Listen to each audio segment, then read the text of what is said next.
Great, Maharaj. You're looking good this morning. You're looking really perky. It's good. How about me, Maharaj? Am I looking okay? You look terrible. You always look terrible. Terrible. This is before I usually wake up. Oh, I think we're live. Are we live? We're live. Oh my God. Yeah, we're live. Okay. Very short, man, haven't we?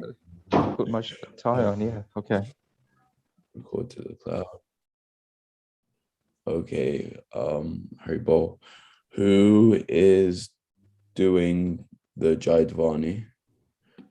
Who's doing the kirtan? I am Maharaji. I wanted to ask you to do the Jaidvani, please. Okay.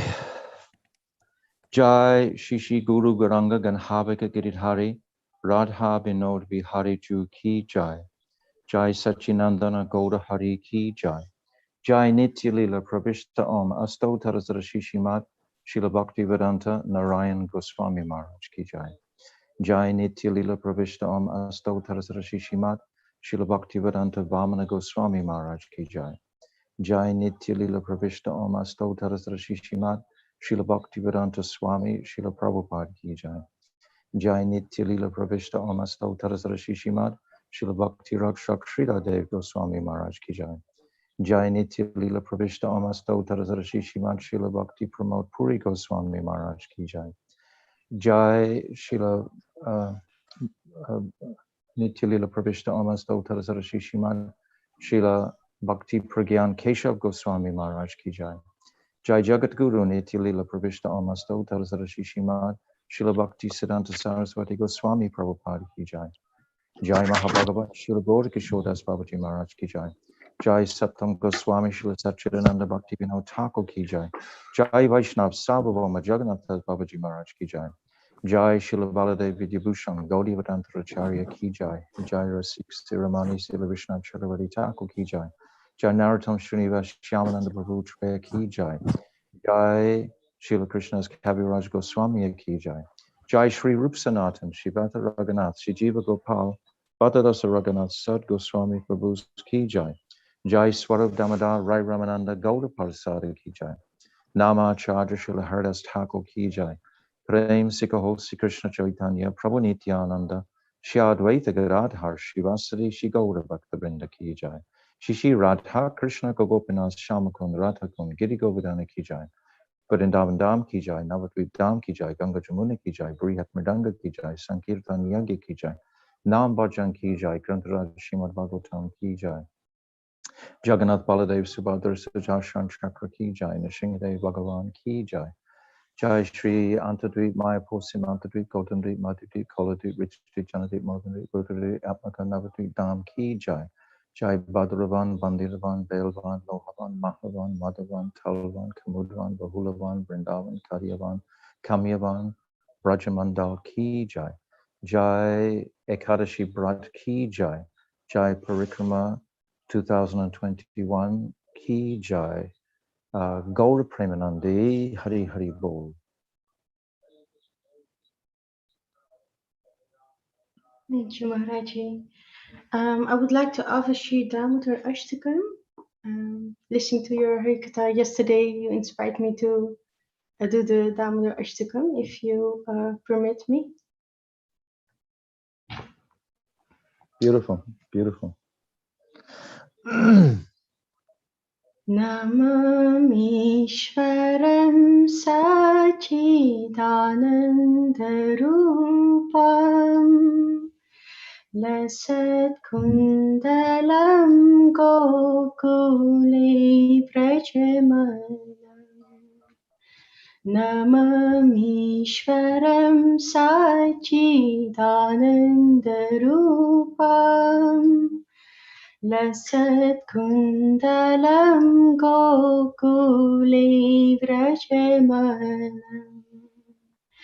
Yashoda Piyolu Kalata Vimanam Param Rishtamatyanta Tudruta Gopya यशोदाभियो लोकनाथविमानम् परामृष्टमत्यन्ततो धृतगोप्या रुदन्तं मुहुने त्वमुचन्तम् करं भोजयुग्मेन सन्तकनेत्रम् मुहुश्वासकं पात्रीरिकाङ्ककण्ठा स्थितग्रैवदामोदरं भक्तिपथम् मुहुश्वासकं पात्रीरिकाङ्ककण्ठा स्थितग्रैवदामोदरं भक्तिपथम् इति दृक्षलीलाभिरानन्दकुन्दे स्वघोषं निमज्जन्तमाख्यापयन्तम् तदेयसिताग्येषु भक्तर्जितत्वम् पुनः प्रेमतास्तं सतवृत्ति वन्दे वरं देवमोक्षं न मोक्षवादिं वा न चान्यं वृणेऽहं वरे सदपिहं वरं देवमोक्षं न मोक्षवादिं वा न चान्यं वृणेऽहं वरे सदपिहं इदं देव पूर्णार्थं गोपाल बालम् सदा मे मनस्य विरास्तां किमन्ये इदं देव पूर्णार्थं गोपाल बालम् सदा मे मनस्य विरास्तां किमन्ये इदं ते मुखं भोजम् अव्यक्तनीलैर्वृतं कुन्तलैः स्निग्धरक्तश्च गोप्या इदं ते मुखं भोजम् अव्यक्तनीलैर्वृतं कुन्तलैः स्निग्धरक्तश्च गोप्या मुहुश्चुम्बितं बिम्बरक्ताधरं मे मनस्य वीरास्तमलं लक्षलभे नमो देव दामोदरं विष्णु प्रसीदा प्रभु दुःखजलब्धिमग्नं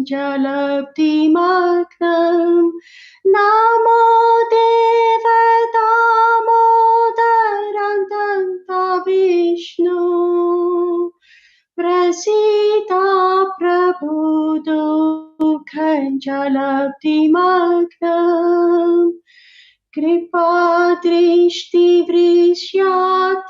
दीनं वर्तानो गृहाणे क्षममग्नमेतक्षत्रिशै कृपादृष्टिवृष्यातिं दीनं वर्तानो गृहाणे क्षममग्नमेतक्षत्रिशै कुबेरात्मजो बाधमुच्चैव यद्वत् त्वया मोचितो भक्ति भजो कृतं च Kuveratmajau pathamujjayvayatvat Tvayamojitau bhakti bhajau kritam cha Tata prema bhaktim svakame prayacha Namo kshigraho me stitamodareha Tata prema bhakti svakame prayacha Namo kshigraho me stitamodareha Namaste studamne sporadiptidamne Tvadiyodarayartha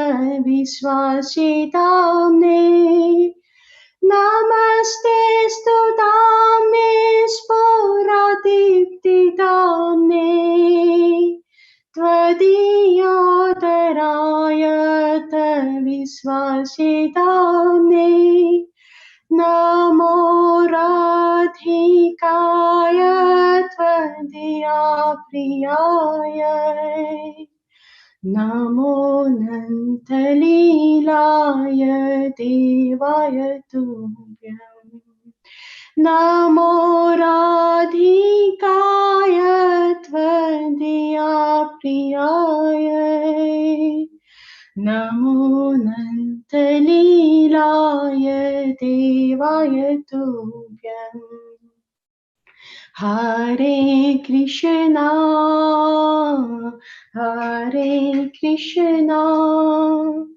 Krishna Krishna Hare Hare Hare Rama Hare Rama Rama Rama Hare Hare Hare Krishna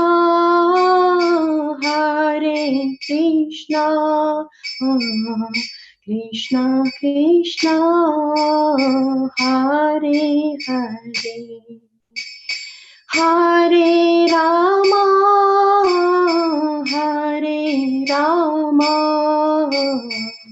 Rama Rama Hare Hare Hare Krishna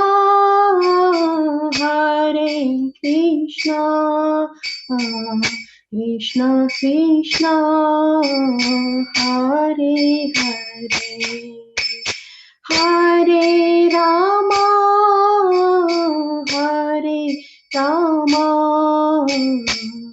Rama Rama Hare Hare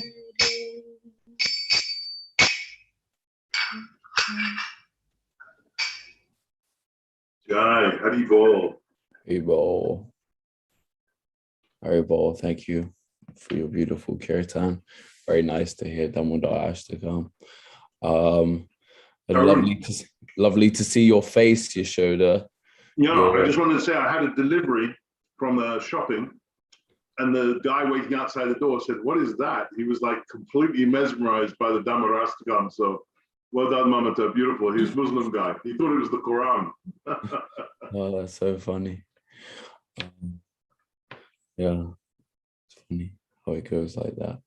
Anyway, Om Jnana Timrandasya Jnananjana Shlakaya Chakshurun Militam Jena Tasmaya Shri Gurave Namaha. So before starting, I would like to offer my Dhanavat pranams millions of times to the lotus feet of my dearmost Gurudev, Sri Srila Bhaktivedanta Bon Goswami Maharaj, and to the lotus feet of my Param Gurudevs, Sri Srila Bhaktivedanta Narayan Goswami Maharaj and Sri Srila Bhaktivedanta Vaman Goswami Maharaj, and to the lotus feet of Sri Srila Bhaktivedanta Swami Prabhupada, to all our Rupanuga Guru Varg, to all Vaishnavis, and to everyone watching for my Dandava pranams. So today is day 13 of this most auspicious festival. Today is Ekadasi, both in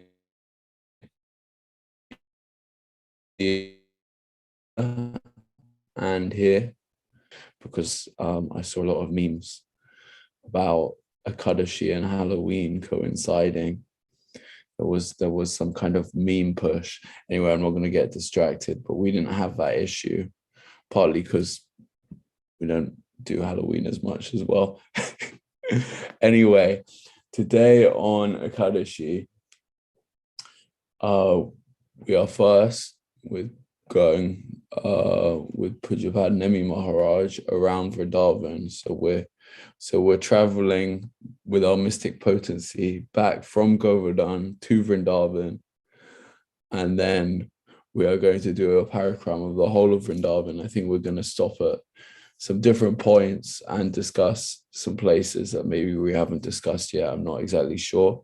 And that will go on for 30 or 40 minutes.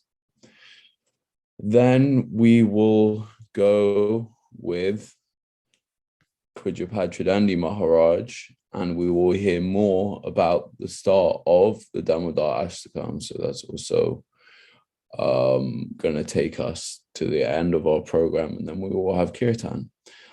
So I think it's going to be slightly shorter today. Sorry to disappoint. Hari Bol. So without further ado, I'm going to hand over to Nemi Maharaj to begin. Dandava pranams, Maharaj. Om Jnana-timirandhasya Jnanandana Shalakaya Chakshurunmalitam Yena Tasmai Shri Gurave Namaha. Nama Om Vishnupadaya Krishna Prasthaya Bhutale Srimate Bhaktivedanta Swaminiti Namane. Nama Om Vishnupadaya Radhikaya Priyatmane Shri Srimad Bhaktivedanta Narayaniti Namane. Vanchakalpatarubhyascha kripa sindhubhyayevacha putitanam pavanebhyo vaishnavebhyo namo namaha. Shri Krishna Chaitanya Prabhu Nityananda Shri Advaita Gadadhar Shivasadi Gaura Bhakta Vrinda. Hare Krishna Krishna Krishna Hare Hare Hare Rama Rama Rama Hare Hare. My Dandavats to my beloved Diksha Guru Nityalila Bhavishta Shishima Bhaktivedanta Swami Maharaj Srila Prabhupada, my beloved Shiksha and Sannyas Guru Rupa Nugavara Shishima Bhaktivedanta Narayan Goswami Maharaj Gurudev, my beloved Shiksha Guru Shri Bhakti Vigyan Bharati Maharaj, to all our Rupa Nugavara, to all devotees headed by our Tridandigan, and especially here, Pujapad Shri Tridandi Maharaj, Hare Krishna, and all senior devotees, G. Pavana Prabhuji, and all senior devotees, Hare Krishna. So today is a very special day, it's Ekadasi. Ekadasi we know is a very special day. But today is a special Ekadasi. It's called Trisprisha Ekadasi. Actually, the name of the Ekadasi is Rama Ekadasi. But Trisprisha, tri means three. Sprisha means touching. So Trisprisha Ekadasi means Ekadasi, Dwadashi, and Trayodasi all in the same day. How does that work? So there's 30 solar days and 28 lunar days. What's the Betsy? I don't know how that does work. Anyway, it means that we get 3 lunar days and the 1 solar day between sunrise and sunset. And so I'm just reading now from Hari Bhakti Vilas. Shivji is relating that when I paid obeisances to the Lord, he spoke to me saying that anyone who observes Trisprisha Ekadashi, Ekadashi, Dwadashi, and Trayodasi combined, even if they're engaged in sense gratification, they will be liberated, having become free from all sinful activities. Specifically, If this Trisprisha Ekadashi falls in the month of Kartik, it removes unlimited sins. Even if a person is a murderer or has even killed a Brahmana, he immediately becomes freed from sins. This Trisprisha fasting removes all faults and unlimited sins from a person in Kali Yuga. So it's very, very important observing this Trisprisha.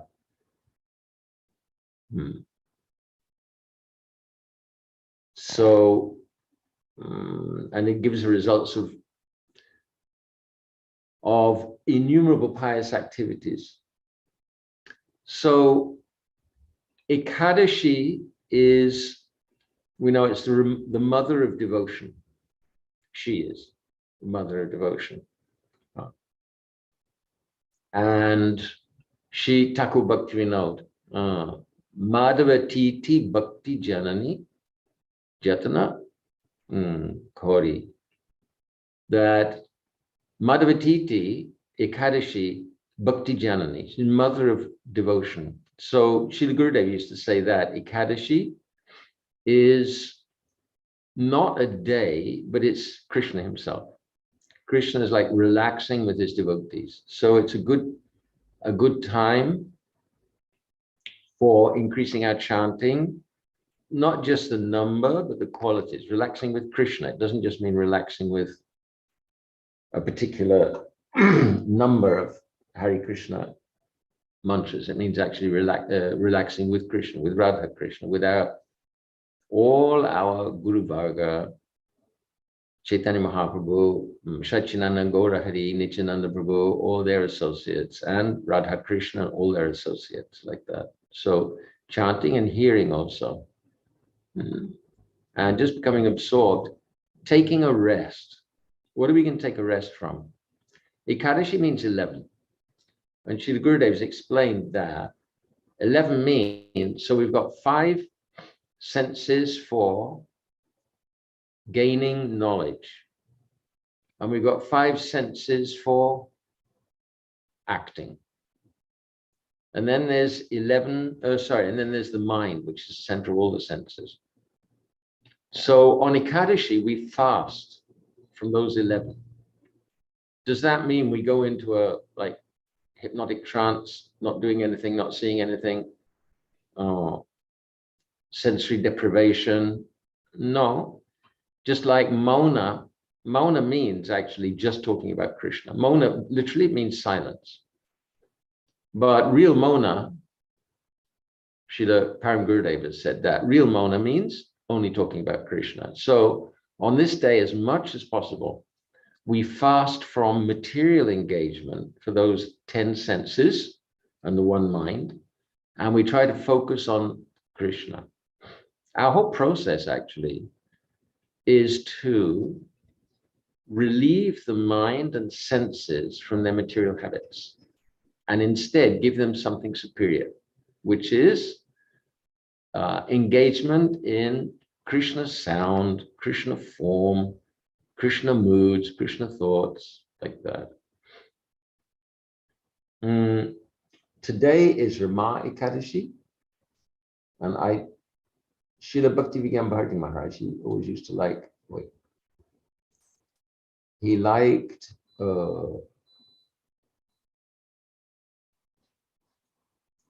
to recite the glories of the Ekadashis from perhaps from Hari Bhakti Vilas.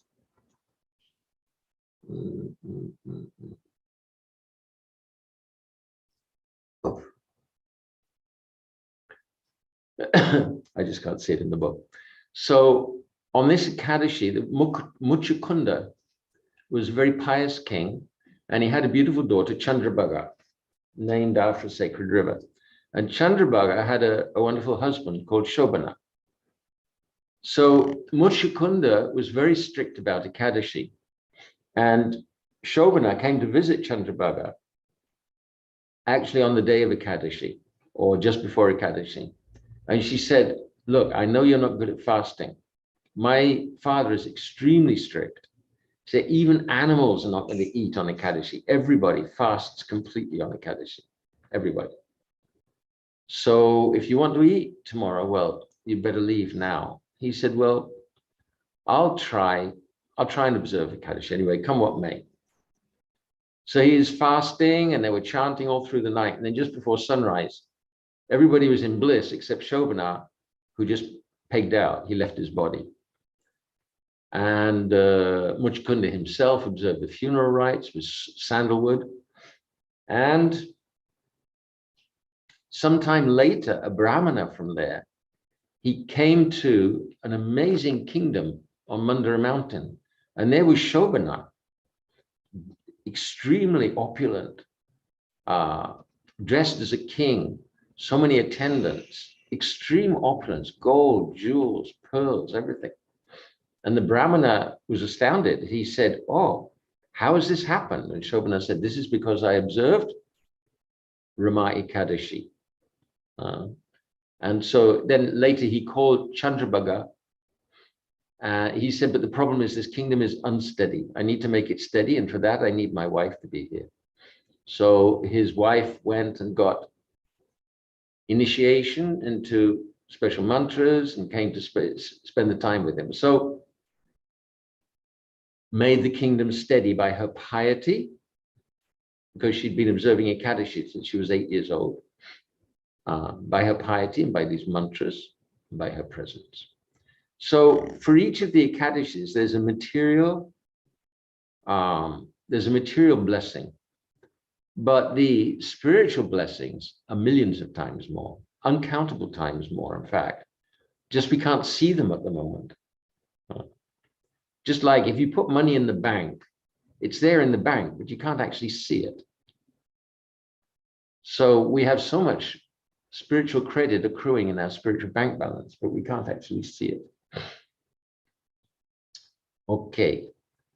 We're going to go to Brindavan, I hope.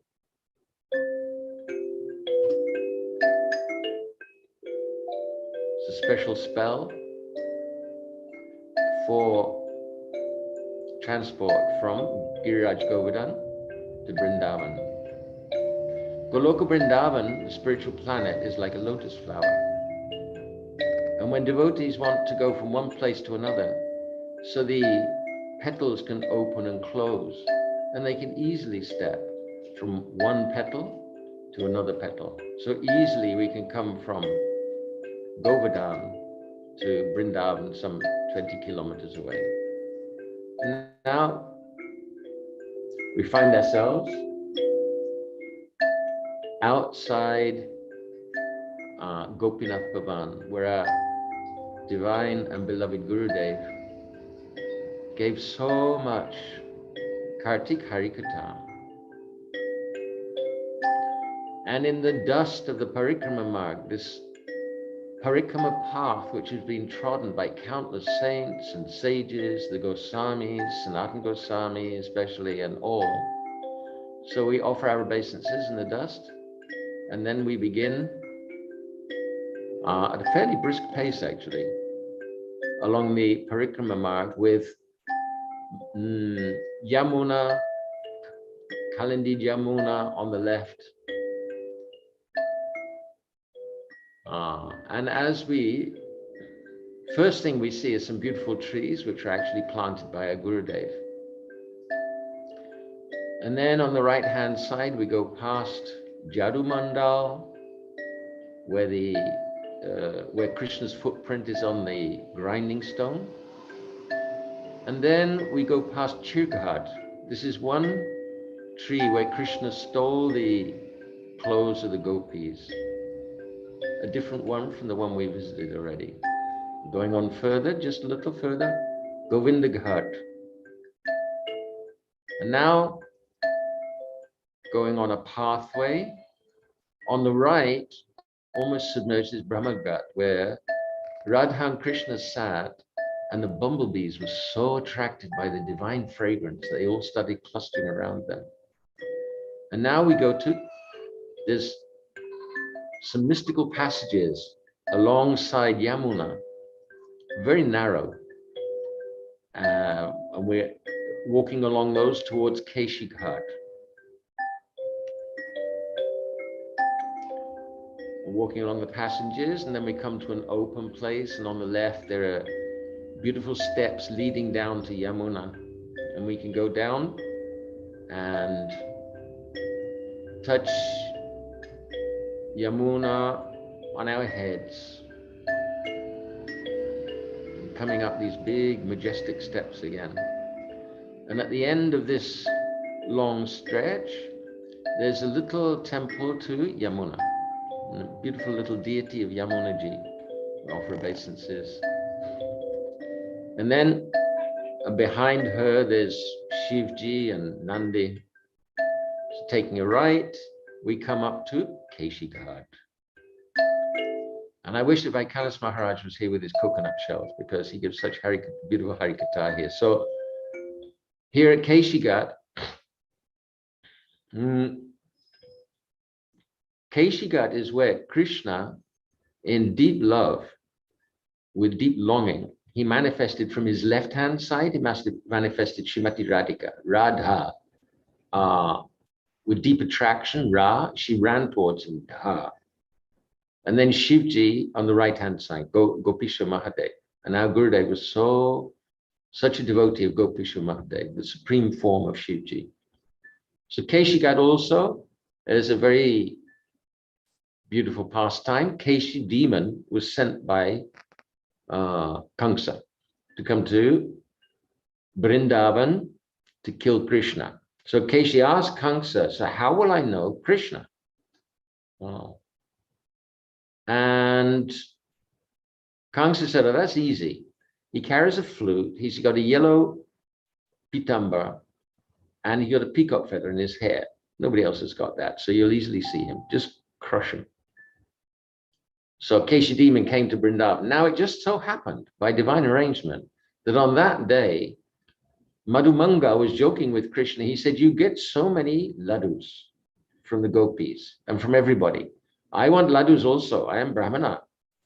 So, but I understand that the real reason why you get the ladus is the way you dress. So today I would like to dress like you so that I can get so many ladus. So Krishna said, all right. And Madhumangal dressed in the yellow dhoti, pitamba, and he's carrying Krishna's flute with a peacock feather in his hair. And Keshi comes. Keshi is terrifying, gigantic demon, galloping in, neighing. I don't have my coconut shells, but Vaikanas Maharaj gives a very dramatic rendition here. So Keshi demon came in, he came charging at Madhumangal, and just by the wind from his hoofs, Madhumangal was thrown head over heels. And he rushed to Krishna. He said, take back your dress, take back your flute, take back your peacock feather. I'll just be an ordinary cowherd boy. My Guru Maharaj, or Gurudev, I can't remember who said that Brahmanas, Madhumangal is a Brahman. He said, Brahmanas are not meant to be brave. He said, when there's a war, when there's fighting, they'll hide under the bed. So Krishna put on his pitamba, he got his flute tucked into his waist, his peacock feather in his head, and he's challenging Keshi demon. And there's a huge fight. And Keshi demon actually comes rushing at Krishna. And Krishna pushed his arm right into Keshi's mouth. And then it swelled up like red hot iron rod. And Keshi demon fell down, passing stool and urine. So this is the pastime at Keshi Ghat. And moving on, especially many lines of Rajbasis, hopefully waiting for donations, rice, money, anything. So we're moving on, long path.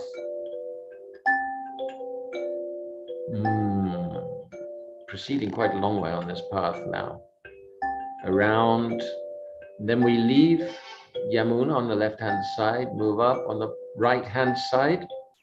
Oh, we have Jagannath Mandir. Big, majestic mandir with Jagannath deities and a beautiful gate, beautiful gateway. And then moving on, there's a pathway to another Dhir Samir. amazing mystical temple with deep sand, and the pandas there, they're covered in tilak from head to foot. Very mystical place. And then moving on, there's a beautiful garden. And in that garden, Radha's name is written on the trunks of the trees.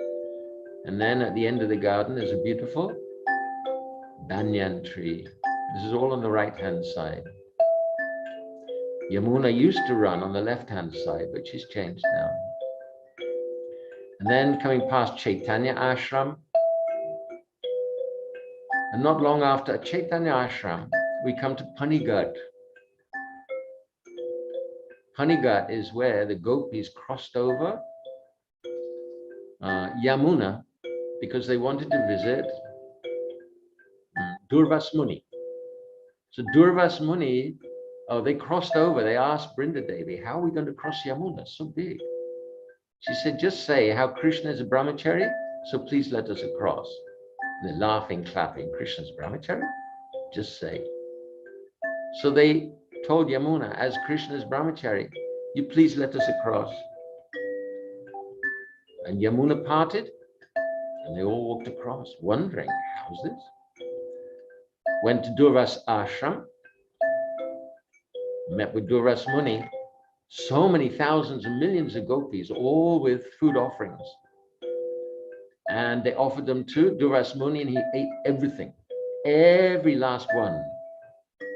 He said, is that all? Anything else? Srimati Radhika's there. So then Durvas Muni gave her a special blessing that whatever you cook will taste like nectar, and it will increase the life of anyone who tastes it, eats it. So this is very, very important blessing, because on the basis of that blessing, Yashoda Devi calls Srimati Radhika to Nandagan every day so that she can cook for Krishna. And then there's beautiful breakfast pastimes there. Radhika asked Durvasa Muni, how can we understand, how are we going to get back? Durvasa Muni said, well, where you came. How did you come? And they related how they crossed Yamuna. So Durvasa Muni said, oh, it's easy. You just tell Yamuna ji that as Durvasa Muni just eats durva grass, so you please let us across your bed, riverbed. And Radhika said, oh Muniji, we cannot understand. First Krishna says that he's Brahmacari and we crossed over. Now you're saying you only eat durva grass? How are we to understand this? So Durvas Muni explained that Krishna is Brahmacari because all of his activities are on the level of Brahman, means spirit, pure spirit. There's no material activities.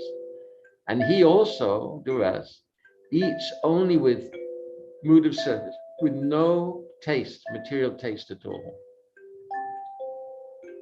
So the gopis came to Yamuna and they said, as Durvas Muni only eats durva grass, please let us across. And Yamuna parted and they walked across. So this is Panigat, offering our obeisances to Panigat. And we continue along the path.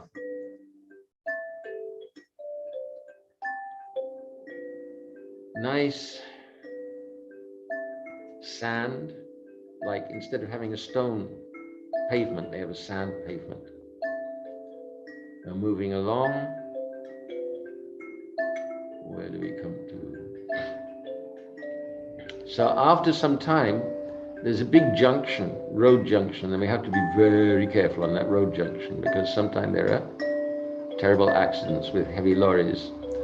And then just on the right-hand side, there's Chaitanya Vishram Ghat. There's two ghats here actually, Raj Ghat and Chaitanya Vishram Ghat. So there's a old banyan tree here, older than old. So in Krishna's time, Yamuna was here, and there's a beautiful pastime where he came as a boatman.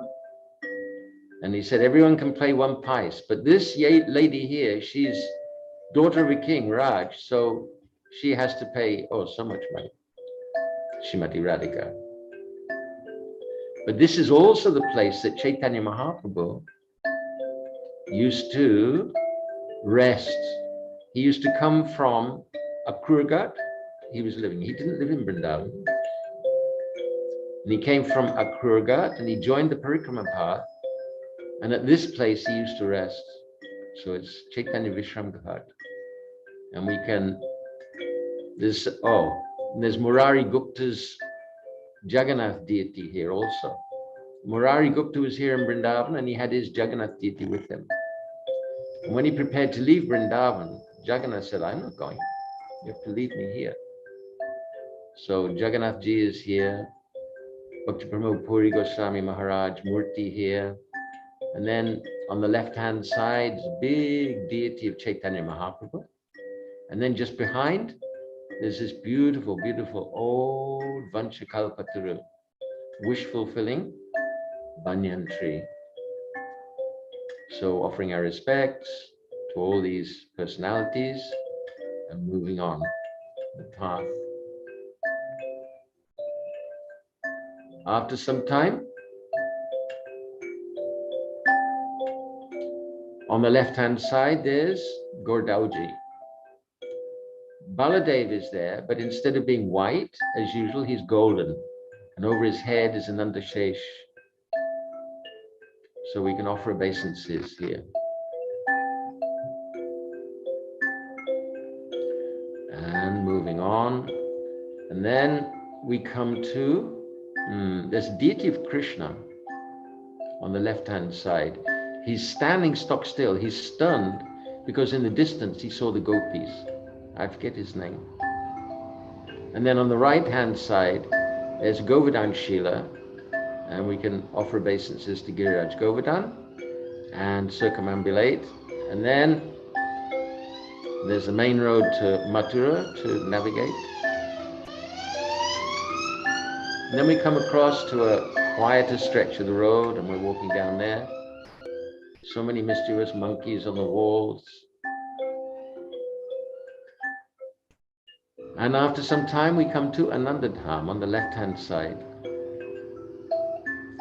So, our devotees introduced the owner of this, I'm forgetting all names, to Gurudev. And it's a big place, huge place. And he donated all to Gurudev, and Gurudev donated back to him and said, you please take care of it for me. So Srila Gurudev personally came to install Radha Sham Sundar deities here. So it's a beautiful temple. And there's Radha Shama Sundar, and they have like a Brahmin teaching school there also. So we can offer obeisances to Radha Shama Sundar, to Gurudev's picture in the corner, right-hand corner. And then moving on again, then there's a sharp bend, big tree and a sharp bend. If we go straight, we come to Premananda Prabhu's Radha Kunj. And we take a right and continue down. And now we come to Bhaktivedanta Swami Marg. And Srila Bhaktivedanta Swami Maharaj, Srila Prabhupada, my Guru Maharaj. So I'm going to go into Krishna Balarama Mandir, just a little way down on the right, off the Parikrama Marg. Very majestic white marble temple. And Srila Prabhupada's Murti Samadhi is there. Who put him in Samadhi? Our beloved Gurudev. Gurudev said Samadhi means reminding the personality of his original service. So he describes how he wrote Gopi mantras on Srila Prabhupada's body, and sandalwood meaning kumkum, and he presided over the whole ceremony, our Gurudev. So Srila Gurudev's large murti is there with our obeisances. And then we can continue to the temple. Coming into the temple, we come through the main entrance in the middle. So there's a large courtyard, a tamil tree there on the right-hand side. And then altar, beautiful Gauri Thai deities with my Guru Maharaj and Srila Saraswati Prabhupada. And before that, Vyasadeva with Srila Prabhupada on the altar, offer obeisances. Offer obeisances to Gauri Thai, Paramakarana Papundrijan, Nitai Gauchan, Sabayavata Sara Shiromani, Kevala Anandakanda, the crest jewel of all incarnations, so merciful, giving us this blissful path. And then in the middle, Krishna Balarama. Some people falsely think that Srila Prabhupada installed Krishna Balarama because he's cowherd boy.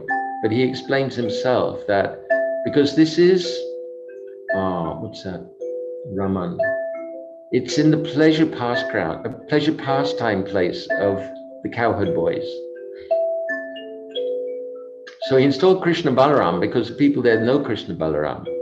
And then gradually they can come to understand that Krishna Balarama are actually Gauri-Thai. And then gradually they'll come to understand, oh, Radha Krishna. So next altar on the right-hand side, Radha Shyam Sundar. Prabhupada said this is really Krishna. When the deities are brought in the cart, all the peacocks all the way up the road, the ke ka, mayo, mayo, mayo. Lalita Vishaka there, offering obeisances. And then rejoining the Parikrama marg, continuing down. On the left-hand side, there's one rishi, Gautama rishis. And on the right-hand side, there's the Temple of Brahade. So this is the actual place where Brahadev's tusks touch the earth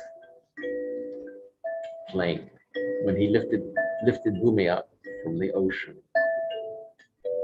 And then turning right, beautiful garden on the right-hand side. Madan Tear. And another old banyan tree there, old one. Keep on moving on. So many pilgrims on the way. And again on the right-hand side, there's Iskon Goshala, so many cows. And then coming through a busy part of Brindavan.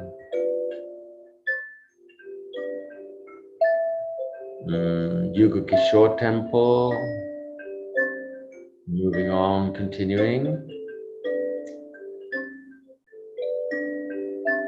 And then we can see the spires of Rup Sanatan Mad on the right-hand side, little in the distance. We don't actually pass Rup Sanatan Mad there. And then coming in close, then there's Imlitala, beautiful place where Krishna manifested his golden form first time.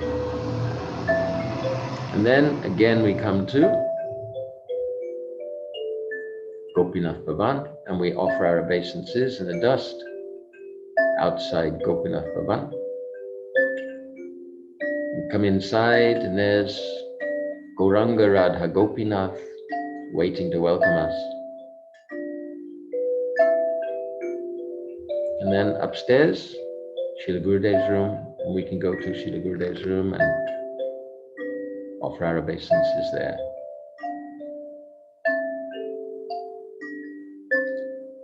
In this way, completing our parikrama. Hare Krishna.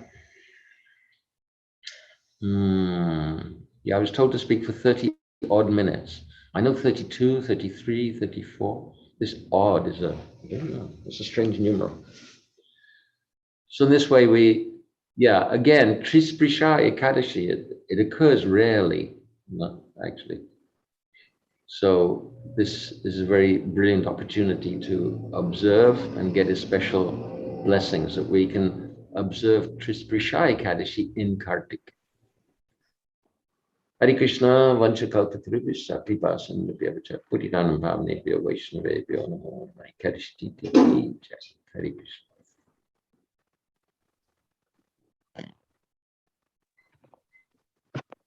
Haribol. Sorry, my voice is a bit hoarse because I haven't drank any water yet, but thank you so much, Maharaj. I love it's called a kalimba, right? Is that right? Yeah.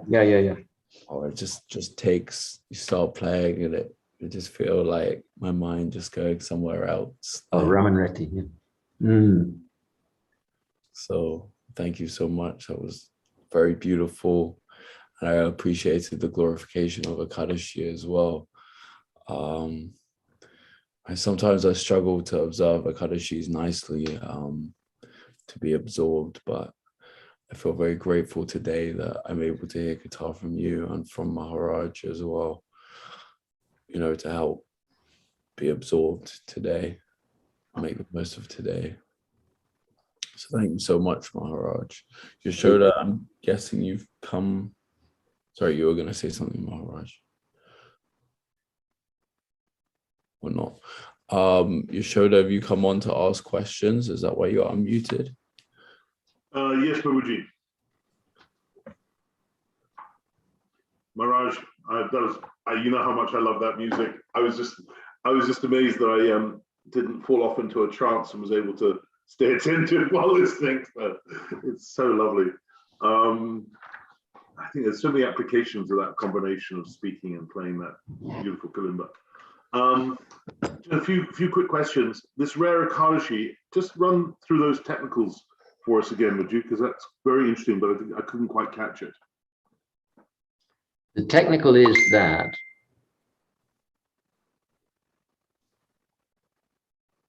somehow or other in one solar day, so for today, the day begins with Ekadasi, and then in the middle of the day we have Dvadashi. So Ekadasi is the 11th day of the moon, Dvadashi is the 12th day of the moon, and then at the end of the day there's Trayodashi, the 13th day of the moon, and it all happens on the same day. Tridani Maharaj looks as though he's got some, he's just turned himself off. So that's as technical as I can get. Yeah, I'm used to there being a TT flip over during the day. To have a double TT flip over, never seen that before. That's very rare. Yeah. Well, relatively rare, but so, especially Hari Bhakti Vilasa, when this occurs in Kartik, it's especially beneficial. Right, and how often does that happen? Power thing for my computer. Yeah. How rare is that, Maharaj? Is that like every 1,000 years or something? Are you frozen? Am I frozen? Are you frozen? Everyone's frozen. Oh, Tridandi isn't frozen. I think Maharaj is frozen. Good picture though. True, are we still? Yeah, no. Is he frozen or is he's frozen? Because if you're not frozen, Maharaj is not frozen. I'm not frozen. He's frozen. Jiva Pavanas. Jiva, can you wave? Yeah, he's not frozen. Maharaj is frozen. I see. Yeah. He'll come back. It's actually a good freeze. Normally, when you freeze, it makes you look terrible, but it's a good one. Oh, I think he might have dropped off the call. Yeah, he'll be back. Completely. Yeah. There he is. Margin, you're muted. Okay. Yeah, I think that probably means you don't want to answer that question. I know. I see you. I noticed that everybody froze. I thought it was the power of my mystic. Anyway, no, it's just awesomely, extremely, very unprecedentedly rare. Okay. That's how rare it is. Just to dive into that a bit further, I mean, that's quite an amazing astronomical, cosmological arrangement. But why is it auspicious that we have all three on one day? Ekadasi, Vraja, Troshi. Why does that matter? Because God said. Is what? Because God said. Okay, fine. All right, I'll move on then. Later on, Maharaj, in that beautiful, magical journey around Vrindavan Parikrama, you said there's a pathway leading to another Dira Samira. So are there two Dira Samiras? Yes, there are. Wow, how interesting. Okay, so is that a different pastime there to the other one, or? I don't know what the pastime is. We went there with Premananda Prabhuji. Right.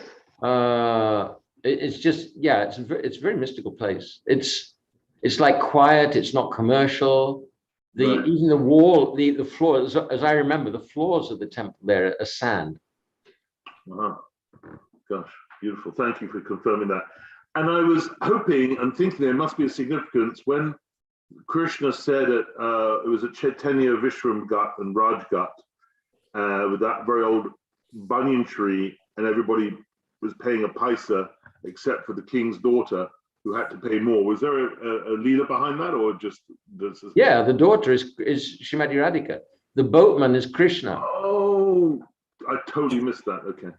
The boatman is Krishna. At that time, Yamuna's not there now, but at that time, Yamuna was right up against the Parikrama mark. So Krishna comes on as a boatman. The gopis want to cross over, so everybody pays a paisa, whatever. Yeah. But he says, "Oh, I can see this lady. She's a king's daughter, so she has to pay so much." Oh, that's great. I totally missed that. And so that place is Rajghat.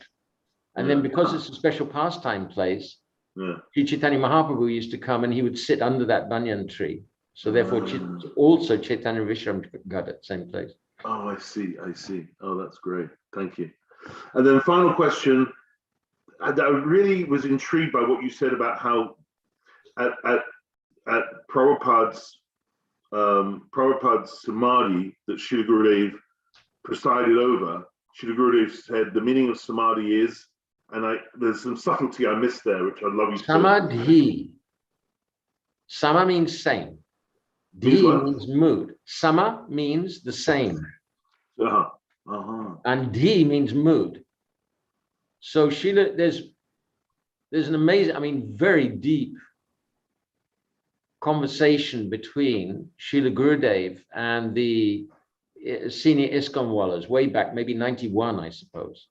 So he described there how he put Srila Prabhupada in Samadhi. And he's describing, he's chanting, he's writing particular mantras on his body. And he said he was putting tilak and sandalwood, which is like kumkum.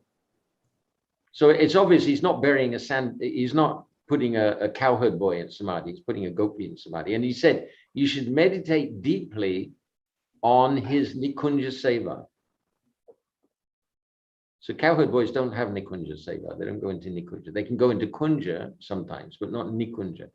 Nikunja is where Radha and Krishna performing confidential pastimes, and Manjaris can go.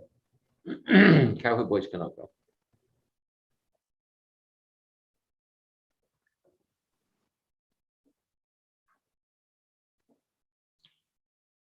Thank you, Mike. That's beautiful. Thank you so much. That was very, very special. Thank you. Hare Krishna. Hare Krishna. Very well. Thank you very much, Maharaj. So now we are moving on to Pujapad Tridandi Maharaj, who I believe is going to speak on the first verse of Damodarastakam, but you can correct me if you're covering more than that as well. Yes, first verse. We'll carry on with the first verse by Srila Gurudev. Okay. Oh, you're muted. Yes, it's your moment, Maharaj. Take it away. Okay. Gurave Gaura Chandraya Radhikaya Dharari Krishnaya Krishna Bhaktaya Tara Bhaktaya Namo Namaha. Om Timirandasya Gyananjala Shalakaya Chakshu Unmilitam Jena Tasmai Shri Gurave Namaha Yam Pravajantam Anapetyam Apeti Krityam Dvaipaino Viraha Katara Ajubhava Putreti Tam Mayatayo Terabo Benidustam Sarvabhutam Munimanatushmi. So I'm first of all offering millions and millions of Dandavat pranams unto the lotus feet of my most beloved Gurudev, Nityalila Pravishta Om Astottara Shishima Srila Bhaktivedanta Narayan Goswami Maharaj. And I'm offering the same again, millions of times, unto the lotus feet of our most beloved Nityalila Pravishta Om Astottara Shishima Srila Bhaktivedanta Swami Srila Prabhupada.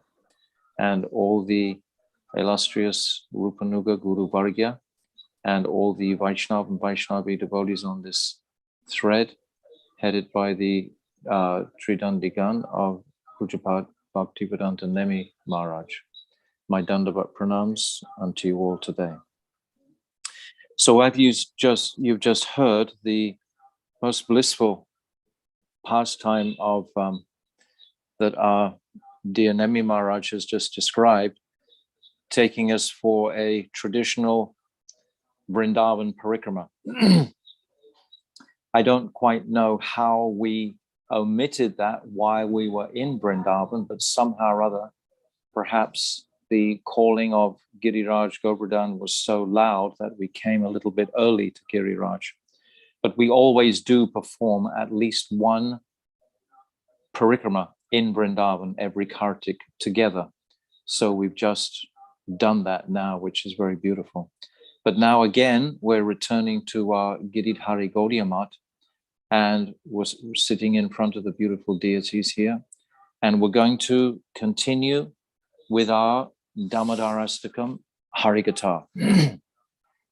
So yesterday I opened out the first verse with the commentary of Srila Bhakti Pragyan Keshav Maharaj, this Namamishwaram Satchit Anandarupam Lasat Kundalam Gokule Vraja-mandalam Yasoda Biolokalata Vamanam Paramrishtam Atyanto Dutyatya Gopya. So now, today, we're going to read together the sublime commentary of the Dig Darshani Vritti, written by my beloved Gurudev, Srila Bhakti Vedanta Narayan Goswami Maharaj. So if you have this little book, we can follow along together, and I'll comment as we go.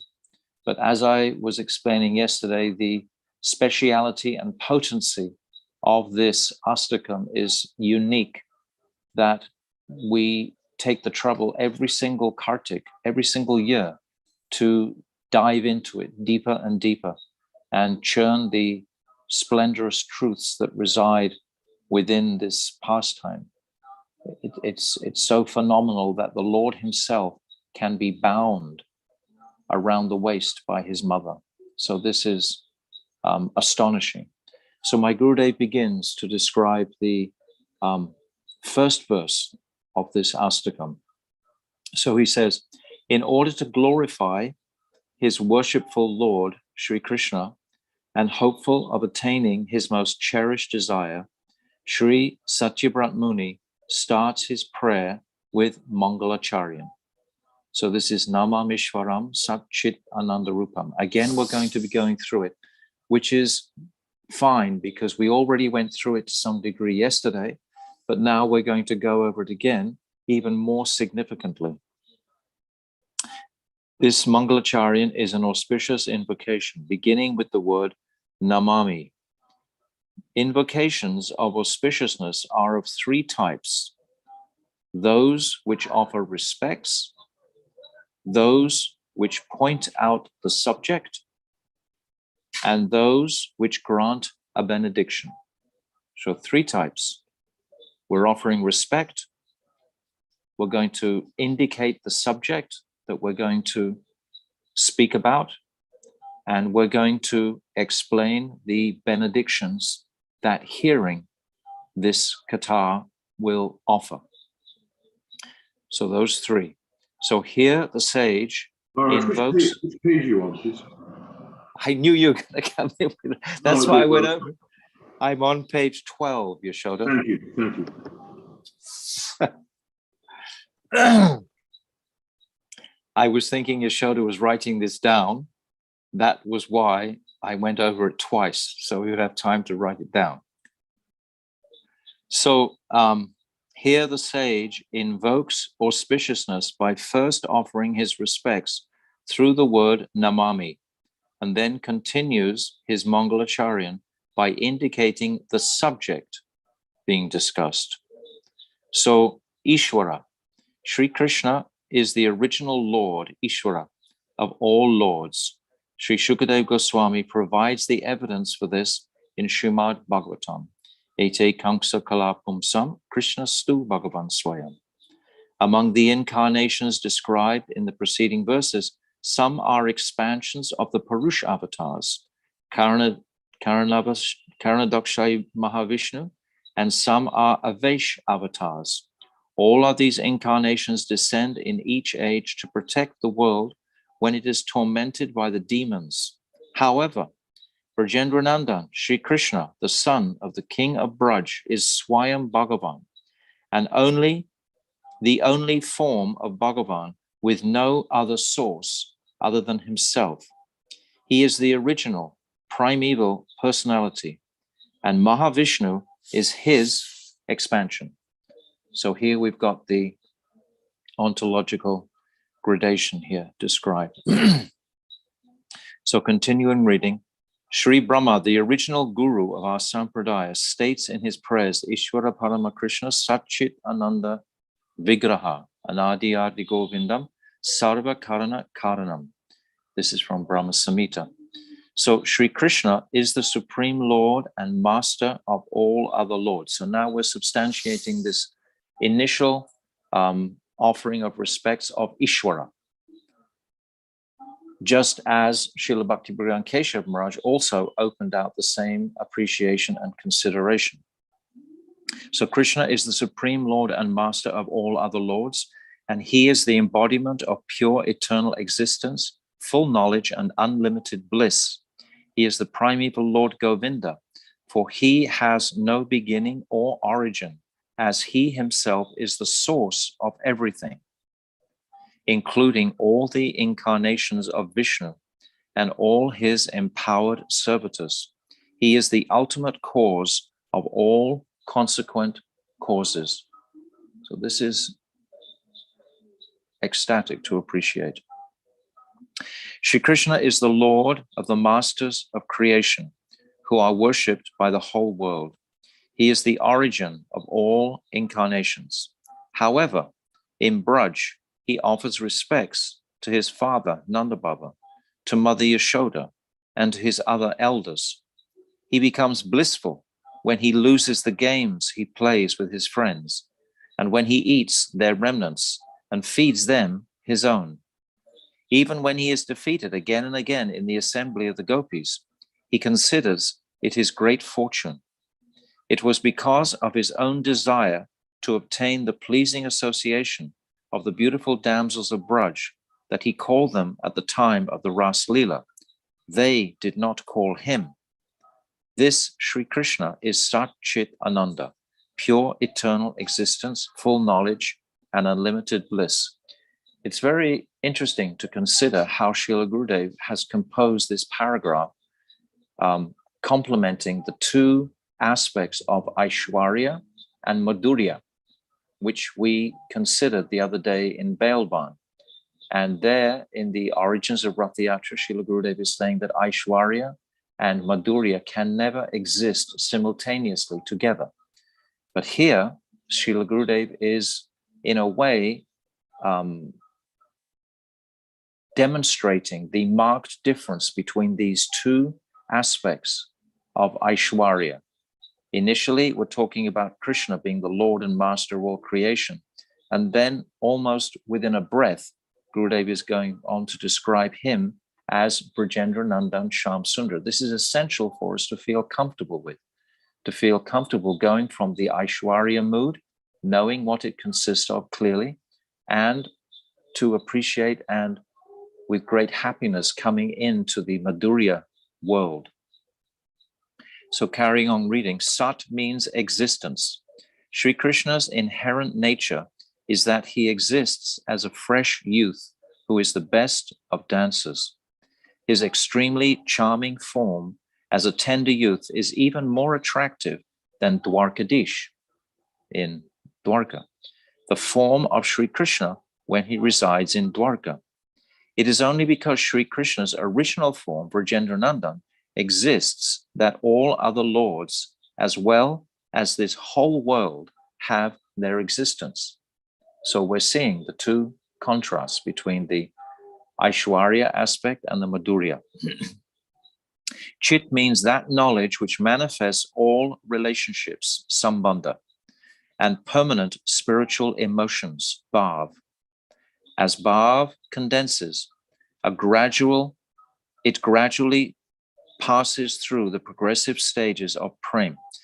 So Srila Gurudev has mentioned and described, and Bhaktivinoda Thakur also mentioned, that we have the Sat, Chit, and Ananda aspects. So the Chit represents knowledge that we're describing now. So Bhaktivinoda Thakur, he mentions what is the nature of the Chit Shakti, what is the nature of knowledge within Madhurya Dham. It's knowledge of all the relationships. In this world, it's knowledge of all kinds of different subject matters, etc. Or knowledge of, as a sadhak, it's knowledge of our relationship with Krishna and Maya. But simultaneously, we have what is called bhautik gyan, which means knowledge of objects of this world. So often we tend to think of knowledge in the form of objects, etc. But in the spiritual realm, knowledge only consists of knowledge of relationships, which I think is very beautiful to consider. So Gurudev continues that as bhav condenses, it gradually passes through the progressive stages of prem, sneha, man, pranaya, rag, anurag, bhav, and finally transforms into mahabhav. Mahabhav is Sri Radha herself. She is therefore known as Mahabhav Swarupini, the embodiment of Mahabhav. We know that Radharani, she is the Hladini Shakti of Sri Krishna. She embodies all bliss. She is the blissful potency that manifests throughout all the worlds. So now we're getting a picture of this Sat Chit Ananda. This is where Gurudev is going. This is what Gurudev is explaining. He's opening this out for us to appreciate the tattvic aspect as well as the Madhurya aspect. I think this is very, very beautifully crafted by Srila Gurudev here. He hasn't just dwelt on the tattva, but he's very much indicating the sweetness and speciality of the Leela amongst the tattva. It's not often that we get such a melting together of the description of Sat Chit Ananda as we've been presented here. He continues, when the three components, pure, eternal existence, Sat, full knowledge, Chit, and unlimited bliss, Ananda, are manifest in one combined form, then the identity of that form is Sri Radha Kanta, the basis and entirety of Sat Chit Ananda, and the beloved of Srimati Radhika. This very entity is himself, the sublimely pure existential substance, Vishuddha Sattva. So I feel that Srila Gurudev is explaining this in a really exceptional way, these paragraphs here, for us to consider this highest tattva, simultaneously not omitting for a second the speciality of the bliss, of the Madhurya within it. Very often we just hear tattva without this, but here we're hearing them both together. Sri Krishna is the object, the Vishaya, of all rasas, loving sentiments. So he's the one who is experiencing this. He's the object of his devotees. The devotees are the ashraya. The devotees are tasting the speciality of Krishna. They are the abodes of love for him. They're carrying the love for Krishna. As the object of love, he cannot comprehend the topmost transformations exhibited by his devotees. So as the Vishaya, he can't understand the taste that he's able to inspire within the tasters of his beautiful form and sweetness, etc. The abodes, when they experience their various moods, such as Rudha and Adiruddha. So these two moods of Rudha and Adiruddha, these are stages described in the understanding of the nature of Mahabhav. Mahabhav also has gradations, just as we've heard that this gradation of prem through Sneha, Man, Pranaya, Rag, Anurag, etc. And also the state of Mahabhav, that also has gradations within it of Rudha and Adiruddha. And the other day I described these to some degree, that in Rudha there's 5 blazing Sattvika bhavs exhibited, and in Adiruddha there's 8 Sattvika bhavs, blazing Sattvika bhavs exhibited. And this is what Mahaprabhu showed in Puri. Sri Krishna, therefore, Sri Krishna accepts the form of Sri Sachinandan Gaurahari and becomes radiant with the mood and bodily complexion of Sri Radhika, the supreme abode of love for Krishna. In that form, he fulfills his 3 longings. So there's a footnote here, and it's always to our advantage to refresh what were the 3 desires that Mahaprabhu wanted to achieve, this Radhaya Pranaya Mahima Kidrisha Vanaiva, to experience the greatness of Radha's love, to experience the Madhurya, Adbhuta Madhurima, the sweet, astonishing qualities within himself that we discussed yesterday when he was looking at his reflection in the column, and this Sokyam, what is that last one? The Sokyam makes her maddened with love. So what's that?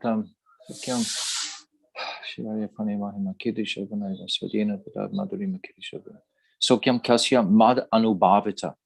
This Sokyam Mad Anubhavita, Kidrisham Vetiloba, this happiness that Radha experiences from receiving the love of Krishna. So this is the topic that Gurudev is describing in connection with Krishna being the supreme Vishaya, the supreme object of love, and Radhika tasting in the highest way that object of love in the form of Sachinandan Gaurahari.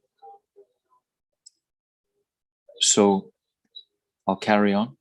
In many places throughout Srimad Bhagavatam, the sweetness of Krishna's beautiful form, Rupa, has been described.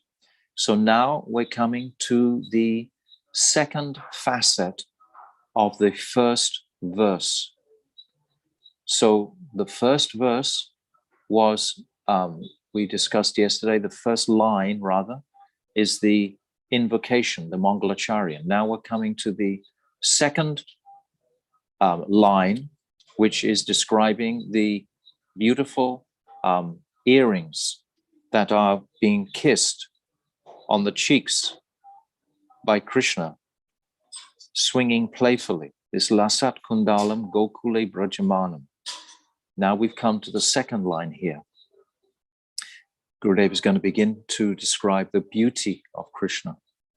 In many places throughout Srimad Bhagavatam, the sweetness of Sri Krishna's beautiful form, Rupa, has been described. However, among all of them, 3 specific descriptions are extraordinarily wonderful and touch the heart. The first description was spoken by Sri Brahma, the grandfather of the universe. Nomadyate bra vipusye tadit ambarayaya. Gunaja Vatamsa Paripicha Lasan Mukaya Vanya Shraje Kavala Vetra Vishan Venu Lakshma Shriya Mridu Pada Pashu Panga Jaya. Pashu Panga Bajaya. This is from the Bhagavatam, 10th canto, 14th chapter, when Lord Brahma, he's offering his prayers in remorse after stealing the calves and cowherd boys. So there's a very beautiful translation here describing the beauty and speciality of Krishna's form.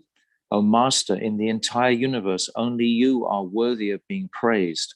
O Vrajendranandan, son of the king of Braj, your body appearing like a fresh rain cloud is adorned with a yellow cloth that glistens like lightning and appears amazingly brilliant. Because you are wearing Makara-shaped earrings and a peacock feather on your head, your lotus face radiates an uncommon splendor. Around your neck is a garland made of innumerable kinds of forest flowers and leaves.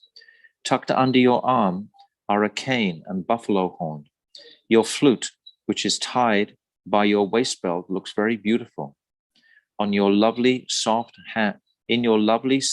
hands is a morsel of yogurt and rice. Even you are attracted by this cowherd boy attire of yours.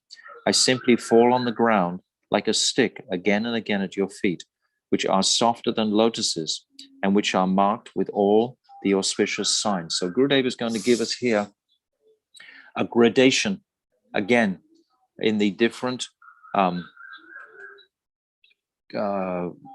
quotes about Krishna's remarkable beauty in Vrindavan.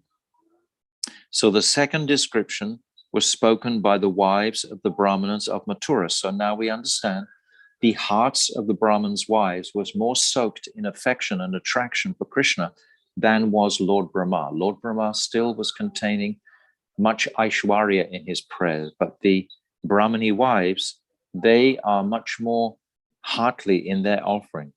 They described his dark complexion. The wives of the Brahmins of Mathura.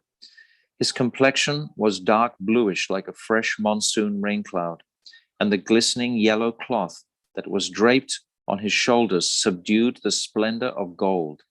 There was a garland of forest flowers around his neck, and a beautiful peacock feather splendidly adorned his head. Playful designs were painted on his limbs with colored minerals, and he had decorated himself with bunches of newly sprouted leaves. He looked just like a dramatic dancer. He was resting one hand on the shoulder of his friend, and with the other, he was playfully twirling a lotus flower. Ornaments decorated his ears, and curls of black hair were cascading down his cheeks as his lotus face blossomed with a mild, playful smile. So this was the verse that we referred to the other day when the Brahmani wives, they rushed to the forest carrying those bowls of prasadam to satisfy the Lord, and in great eagerness were wanting to have his darshan.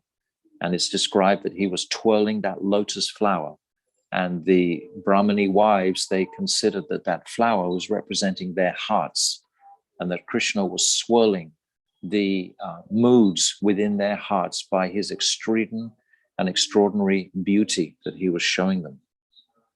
So these are two examples. And a third description found in Venugit. Now we go even higher. We've gone from Lord Brahma, we've come through the Brahmani wives. Now we're coming to the Gopis' description of Krishna's beauty. Each of these has its special nuances, its special flavors that the sadhak, when he's chanting and he's meditating on Krishna's beauty, which we described yesterday, this anga, or the angi rather, the principal quality of Krishna is the most inspiring in the heart of the devotee, the beauty of Krishna. So this Baharipita Natavara Vapur Karaneo Karanikaram Bibradvasha Kanakam Kapisham Vajayantim Chamalam Randram Venu Adara Sudaya Puryan Gopa Vrindai, Vrindaranyam Swapada Ramanam Pravishet Gita Kirti. So this is how the Vraja-devis in their meditation, in a mood of Purvarag, are sitting in their homes, and they're picturing in their meditation Krishna and Balaram going into the forests of Vrindavan with all the cows, etc. So this is an example that my Gurudev has pulled out from Shastra, exhibiting the beauty of Krishna. Within their hearts, the damsels of Braj began to see that Sri Krishna entered the charming forest of Vrindavan, accompanied by his cowherd boyfriends. A peacock feather decorated the top of his head, and the yellow karnikara flowers were resting on top of his ears. He wore a golden yellow garment on his body, and a beautiful fragrant garland strung from 5 kinds of forest flowers circled his neck and hung down to his knees. Sri Krishna appeared like the best of dancers, performing a supremely captivating drama upon a stage. He filled up the holes of his flute and with the nectar of his lips, as the cowherd boys followed behind him, singing his glories, which purify the entire world. In this way, the forest of Vrindavan, which is more charming than the divine realm of Vaikuntha, has become even more splendid than the impressions of his adorable lotus feet, which are marked with all the auspicious symbols like the conch and disc. So this is the third verse that my Gurudev has chosen to describe Krishna's extraordinary beauty from the Venu Gita. Now he's going to go to yet another beautiful description of Krishna's beauty. This is how the acharyas unpack these types of astakams in their meditation. This is what we're having witness to. We're having witness to the heart of my beloved Gurudev, who in his meditation is able to churn what his Gurudev, Srila Bhakti-Pragrant Keshav Maharaj, has given, and open out even more extraordinary truths for our inspiration, indicating Krishna's beauty. So we've already had the invocation, the Mangalacharyan. We've actually described the tattva of Sat Chit Ananda in relationship to Madhurya Ras. And now we're describing the beauty, which is in the second facet, the beauty of Krishna's face that is being kissed by his beautiful earrings. So this is the context where we are up to. There is yet another description of his beauty within the 5 chapters of Srimad Bhagavatam that recount Ras Lila.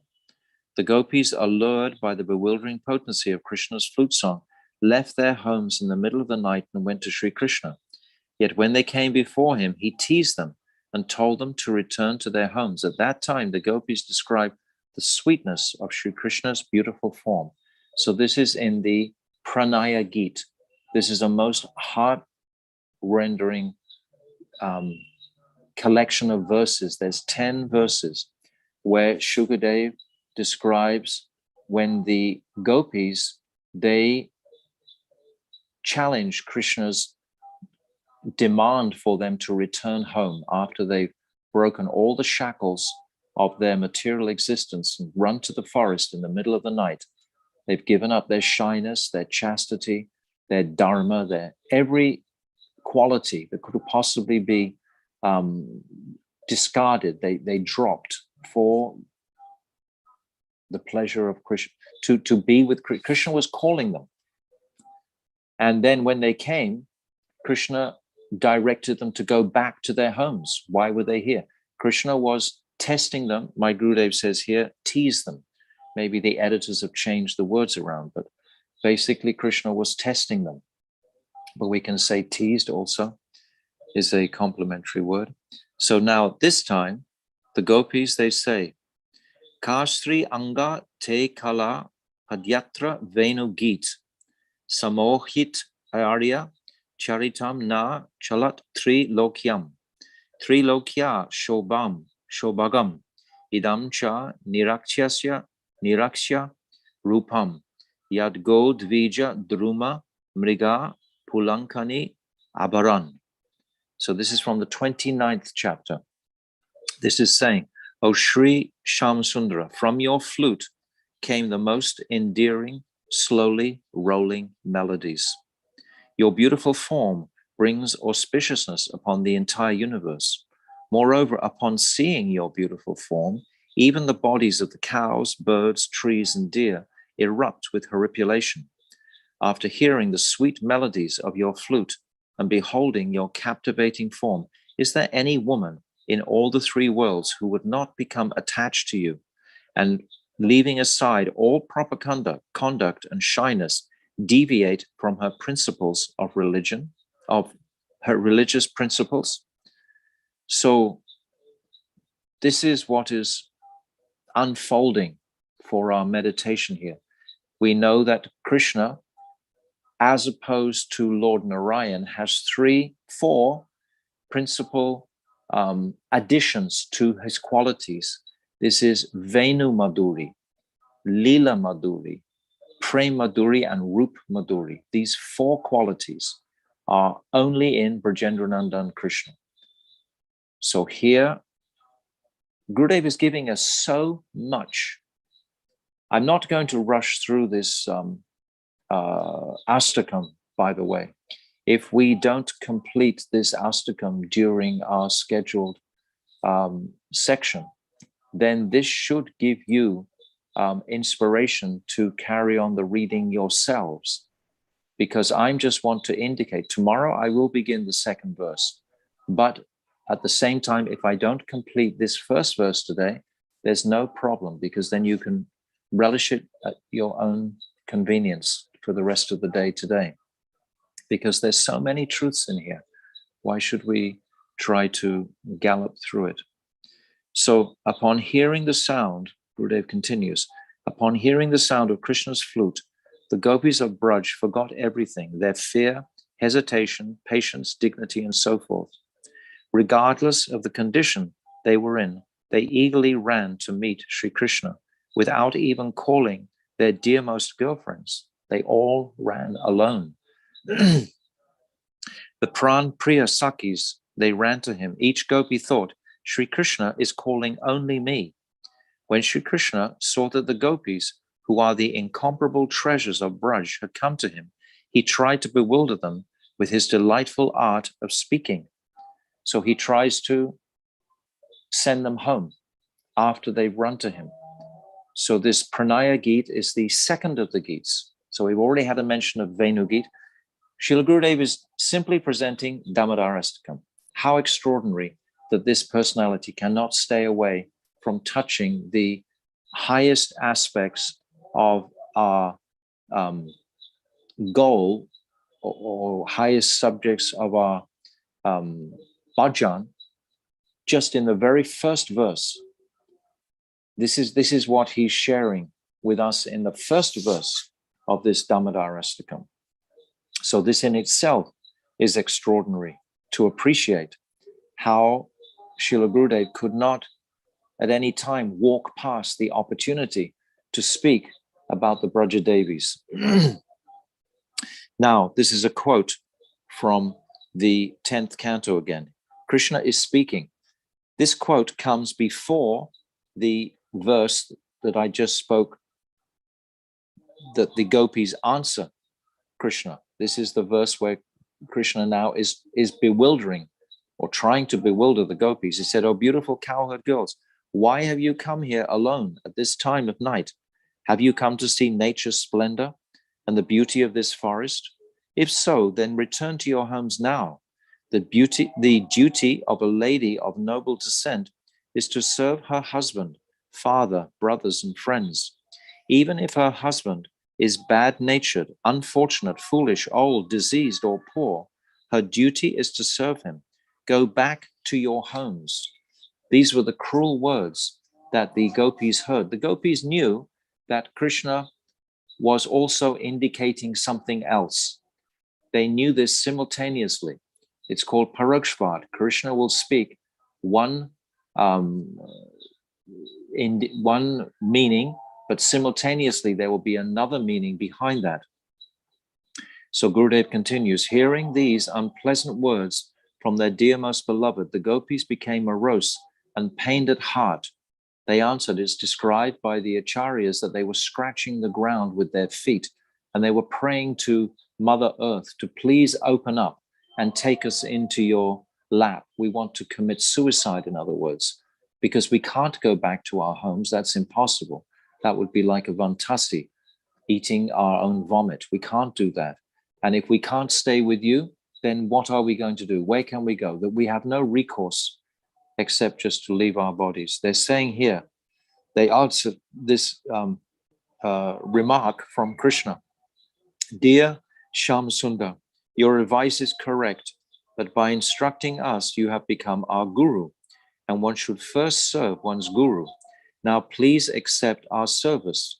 Till this moment, our hearts were absorbed in household duties, but now you have stolen our hearts. How will we return to our homes? So they actually defeat Krishna. This was Krishna's plan. He wanted the gopis to express the speciality of their attraction to him. He had called them by his flute song. Now he wanted their expression of attraction to him to manifest in their words, from their lips to him. When Sri Krishna, Gurudev continues, when Sri Krishna was concluding his manifest pastimes, he called upon Sri Uddhav and told him, soon I will leave you behind in this world to propagate Bhagavat Dharma. After Sri Krishna actually disappeared from this world, Sri Uddhav set out for Braj, overwhelmed by separation from him. On the way, he met Vidura and told him that Sri Krishna had concluded his pastimes. This is in the 3rd canto. In that context, Sri Uddhav described Sri Krishna's beautiful form as follows. Yanmartya lila payakam swa yoga mayabalam darshayata grihitam vishmapanam swasyacha sobhagrida parampadam bhushana bhushanangam. By the power of his internal potency, Yogamaya, Sri Krishna exhibited his original eternal form within this mortal sphere, a form which is perfectly suited for his human-like pastimes, a form so captivating that even he is astonished when he sees himself. His beautiful form is the embodiment of the topmost limit of exceedingly good fortune and opulence. Indeed, ornaments usually beautify the person who wears them, but Krishna's form is so beautiful that he actually beautifies his ornaments. In other words, compared to all other divine forms in existence, the beauty of his form is supremely divine.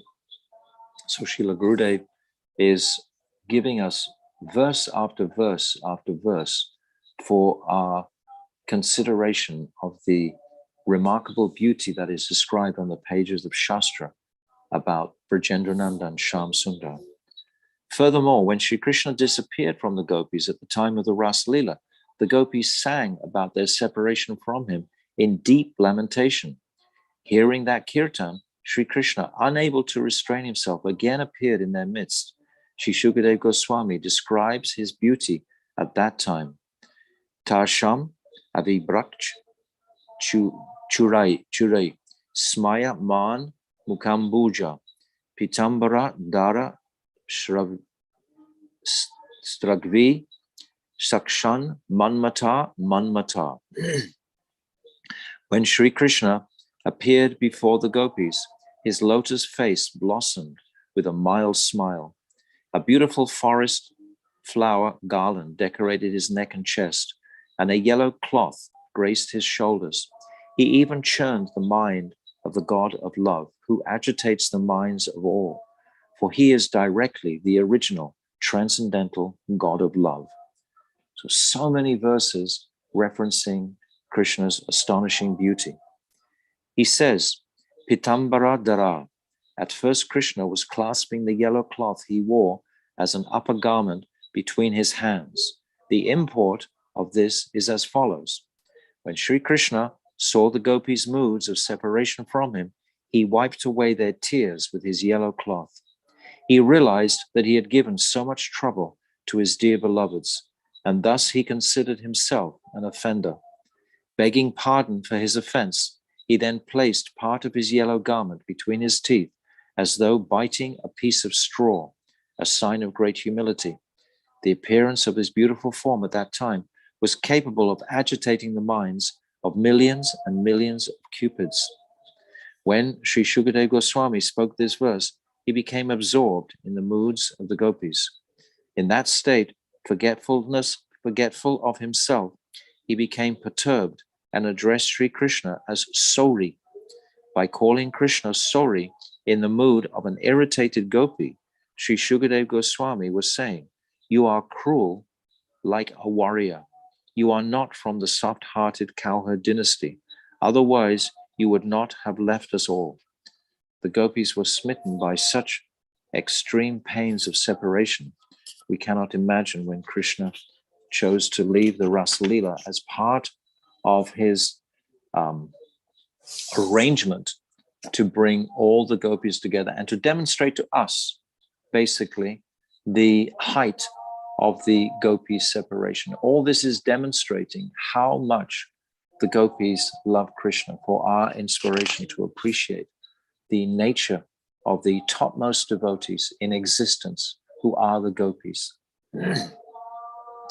When Sri Krishna, manifesting all the splendor of his incomparable form, appeared in the assembly of the gopis, they became completely overwhelmed with love for him. The love that Sri Bhagavan's associates have for him within their hearts determines how much his immaculate beauty is revealed. Sri Bhagavan manifests his personal sweetness according to the greatness of his associates' love for him. Sri Sukadeva Goswami further clarifies that as Bhagavan Sri Krishna sat among thousands upon thousands of gopis who were all worshipping him, he appeared so splendid. All the beauty throughout the three worlds, all the beauty ever manifest in the past, all the beauty manifest now, and all the beauty that will ever manifest in the future is only the dim glow from a drop of Sri Bhagavan's own beauty. He alone is the abode of all beauty. So as we described yesterday, this Angi, this principal aspect of Krishna. Now Srila Gurudev is going to make a comparison.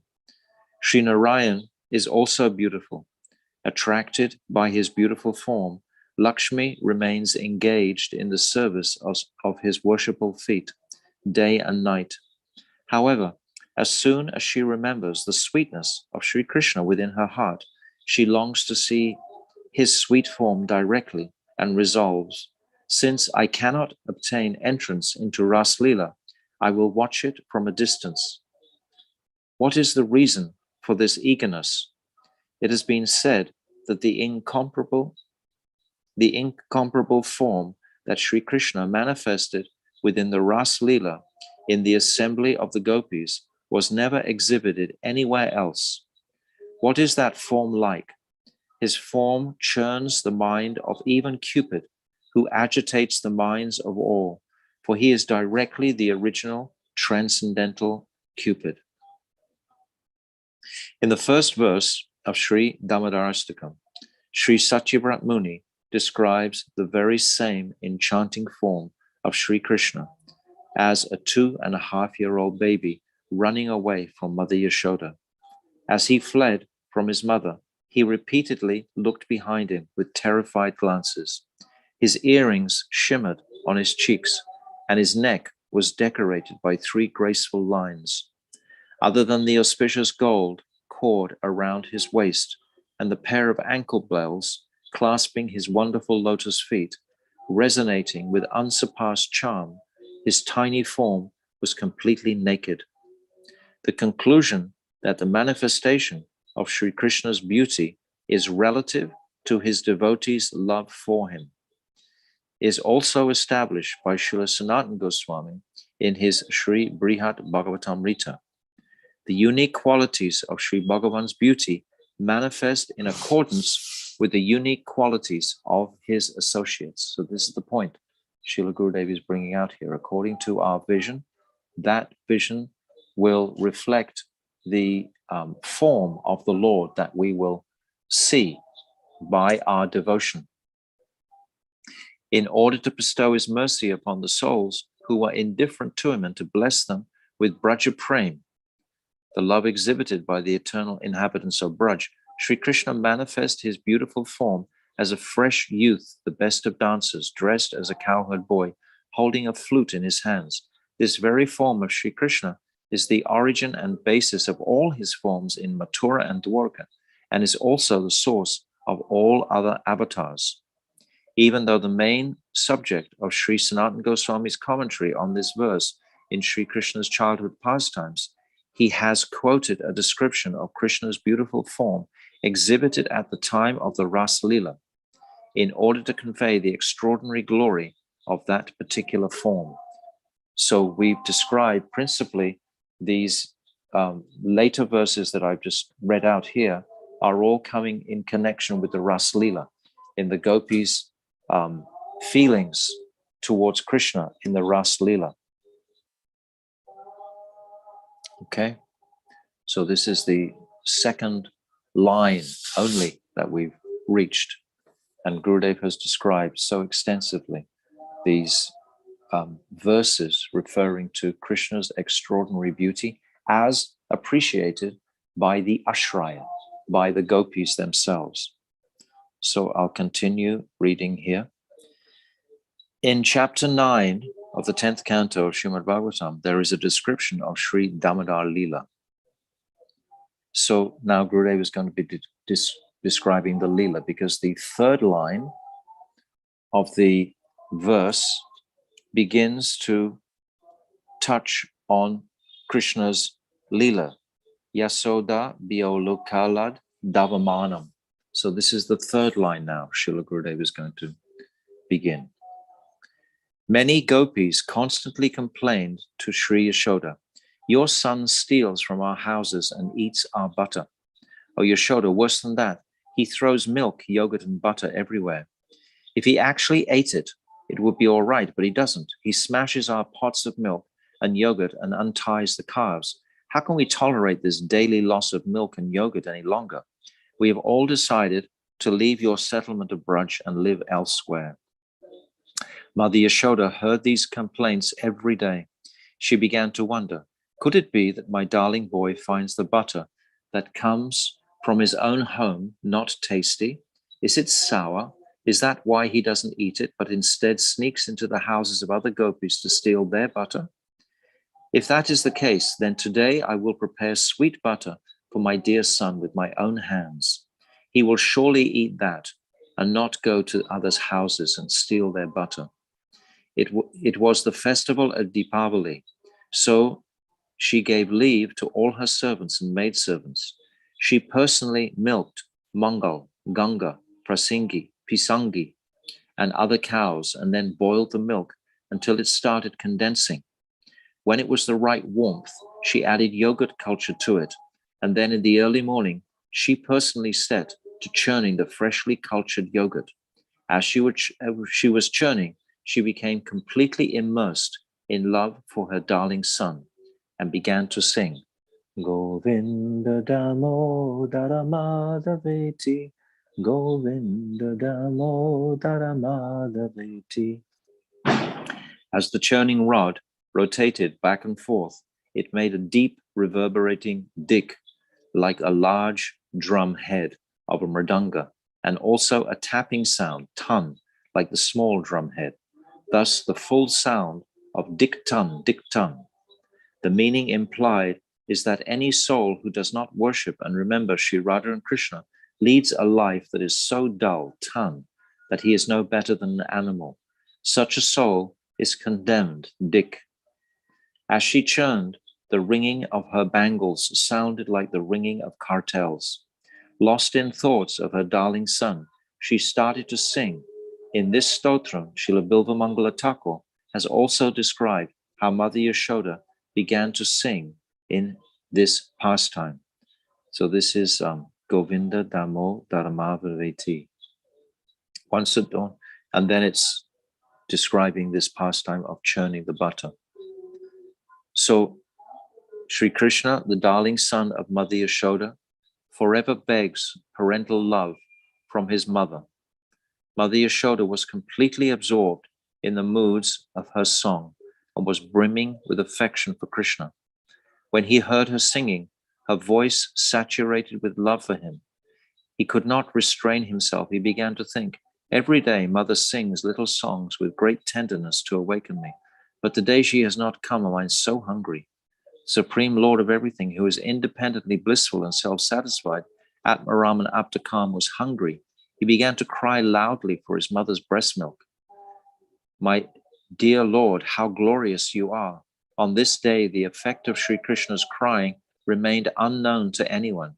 It simply merged into the fathomless ocean of Mother Yashoda's parental affection, for she was so absorbed in her Sankirtan that she was unable to hear him. With great difficulty,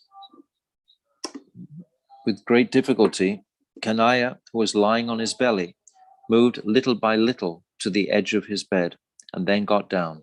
Rubbing his eyes and crying, he somehow made it to where his mother was churning, tottering like an intoxicated elephant.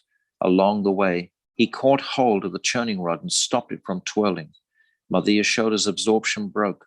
Seeing her darling son at her side, she immediately sat him on her lap and began breastfeeding him. Just by seeing her dear Krishna, her limbs became decorated by all the Ashtasattvika bhavs. Furthermore, the special emotion of motherly affection manifested, namely milk, began to flow from her breasts. According to Bhakti Rasamrita Sindhu, baby Krishna is the Vishaya Alamban of Vatsalya Ras, that is, he is the object upon which motherly love depends. His mother, Sri Yashoda, is the Ashraya Alamban, the reservoir of love for him. Baby Krishna's gorgeous face is the Udipan, or the stimulus that rouses mother's love. And Mother Yashoda's tears, the standing on end of her bodily hairs, the flowing of milk from her breasts and so on, are the Sattvika bhavs, or transformations of ecstasy in her body. All these ingredients of love, namely Vibhav, Vishaya Alamban, Ashraya Alamban, and Udipan, Anubhav, deep emotions that are realized through outward expressions of the body, and so forth, are combined with Mother Yashoda's own Sthai Bhav, namely Vatsalya Rati, and began to make her relish Vatsalya Ras. Suddenly the milk started boiling over, as if it were thinking, Mother Yashoda's breasts are the source of all milk contained within the universes. Her supply of breast milk is inexhaustible, and the stomach of baby Kanaya is not at all small. All the universes can fit inside it. She will never tire of breastfeeding him, and he can drink forever. In that case, I will remain bereft of the opportunity to serve Krishna. Therefore, it is pointless to maintain my worthless life, a life devoid of service. Thinking like this, the milk began to sacrifice himself into the fire. Practicing devotees, sadhaks, should also have this type of anxiousness. They should think, if while performing bhajan, we do not even gain a glimpse of Sri Bhagavan or realize the mercy of his pastimes and divine abode, then our lives are worthless. Deprived of seeing Sri Gaurasunda and his associates, Sri Narottam Das Thakur says, I shall dash my head on a stone and enter into a blazing fire, where I will find the treasure house of all wonderful qualities of Sri Gauranga. So now Srila Gurudev is going to go in a description of the beautiful verse of Anyabhilashita Shunyam, which is giving a definition of what is pure bhakti. So now the time is in fact over, but there's still 3 or 4 pages left of this first commentary in the Damodarastakam book by Srila Gurudev. So I would encourage you all on this Ekadasi day to complete this chapter yourselves, to listen to the extraordinary explanations coming from the heart of this most rasic, pure, tattvavik Vaishnava, Srila Bhaktivedanta Narayan Goswami Maharaj, who we know his heart because we've known him for so many years.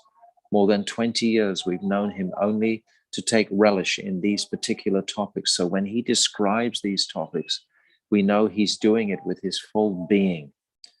So when we hear this commentary in that mood, knowing just how complete and authentic these descriptions are, then they can be very revolutionary in the heart of the sadhak in his contemplation during this month of Kartik, and especially today, it's Ekadasi.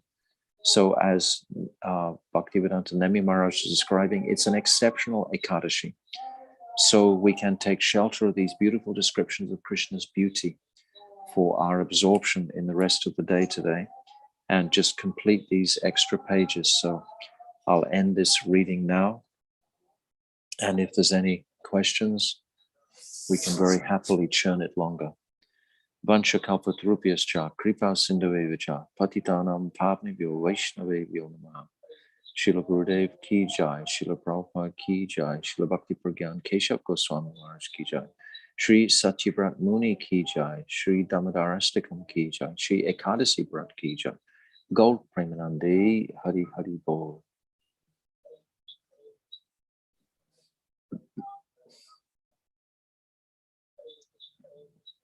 Thank you so much, Maharaj, for reading this and elaborating on it. It's just amazing how much there is to say on just one verse. It just shows you, shows you how much depth there is. So it's really, really nice. I mean, it's apparent that Damodarastakam is such a deep song, but when you're reading a book that goes into such detailed description and elaborates so deeply upon each singular verse, it just really hammers that home, and there's just so much beauty, and the Aishvarya, the Madhurya in the one verse, it's just incredible. So thank you so much, Maharaj. Really appreciate it. And Yashoda is circling round. His mic is off. He's ready for his questions. Oh, and if anyone else has any questions. You unmuted me, Tarun. Maharaji, maybe to take the pressure off. Please. Oh, did I? Well, maybe to take any pressure off the speed, we could continue the classes after Kartik on Damodarastakam as a suggestion. Interesting. Yes. Very happy to do that.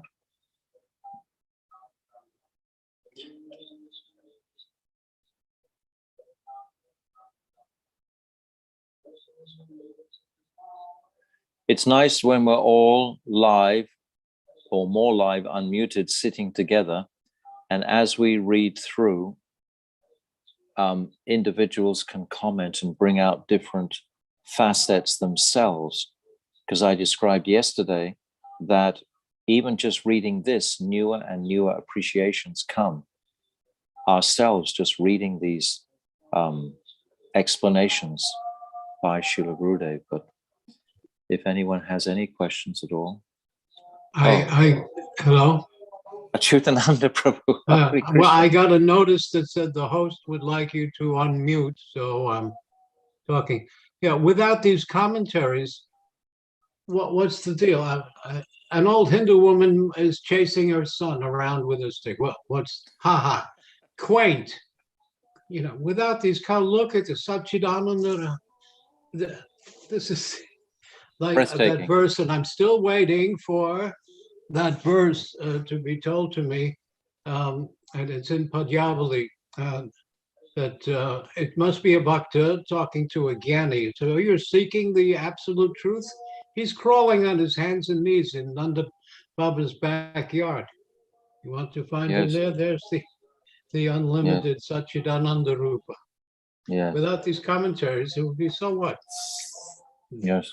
Aho bhagyam, Nanda Suna, was that verse? Okay. Yes, just to say, Aho bhagyam, Nanda Gopa Brajokshanam, Yan Mitram Paramanandam, Puna Brahma Sanatanam. This is the verse. This is translated saying, how greatly fortunate are Nanda Maharaj, the cowherd men, and all the other inhabitants of Vrajabhumi, There is no limit to their good fortune because the absolute truth, the source of transcendental bliss, the supreme eternal Lord, has become their friend. So that's a very similar verse to perhaps the one you're thinking of. That's pretty much in the same vein. This is spoken by Narad Muni. Yes, beautiful. Tell me more, Achyuta, Ananda Prabhu. Ananta. It is understandable to know. There are three terms for eternity. Ananta, never ending. So that most people understand that. Forevermore. You go to heaven forever. You go in the future. Nitya, continuous. And Anadi, that's a little difficult to understand because we have still relative measurements of time. Bhaktisiddhanta said the mundane conditioned soul always wants to measure something. So, well, it must have started somewhere. No, it never started. And this is going to come up, and I'm suggesting that we also have a conference of this superstition that is being accepted that we fell from Vaikuntha. It must have started somewhere. The origin of the jiva. No, it's anadi, no beginning. One time we pestered Prabhupada for weeks about this. Well, how did we fall? Because this word, when the jiva fall, when, that's a period of time. But it's not like it's continuous. Once Prabhupada just blurted out, we are eternally fallen. Our disease is always wanting to sort of capture the knowledge and as if we can control it rather than appreciate it and accept it with great astonishment and reverence. You know, this is our defect, that we're not able to honor. And that defect has been stuck on us for eternity. When my example, and it's drawn from Jivadharma also, when water gets very hot, it boils. When water gets very cold, it turns to ice. Did that start at some time in history? No, it's always had that. So similarly, the jiva has always been coming and going. Yes. Brahmanda, Brahmite. Yes. Abhagya, we're unfortunate.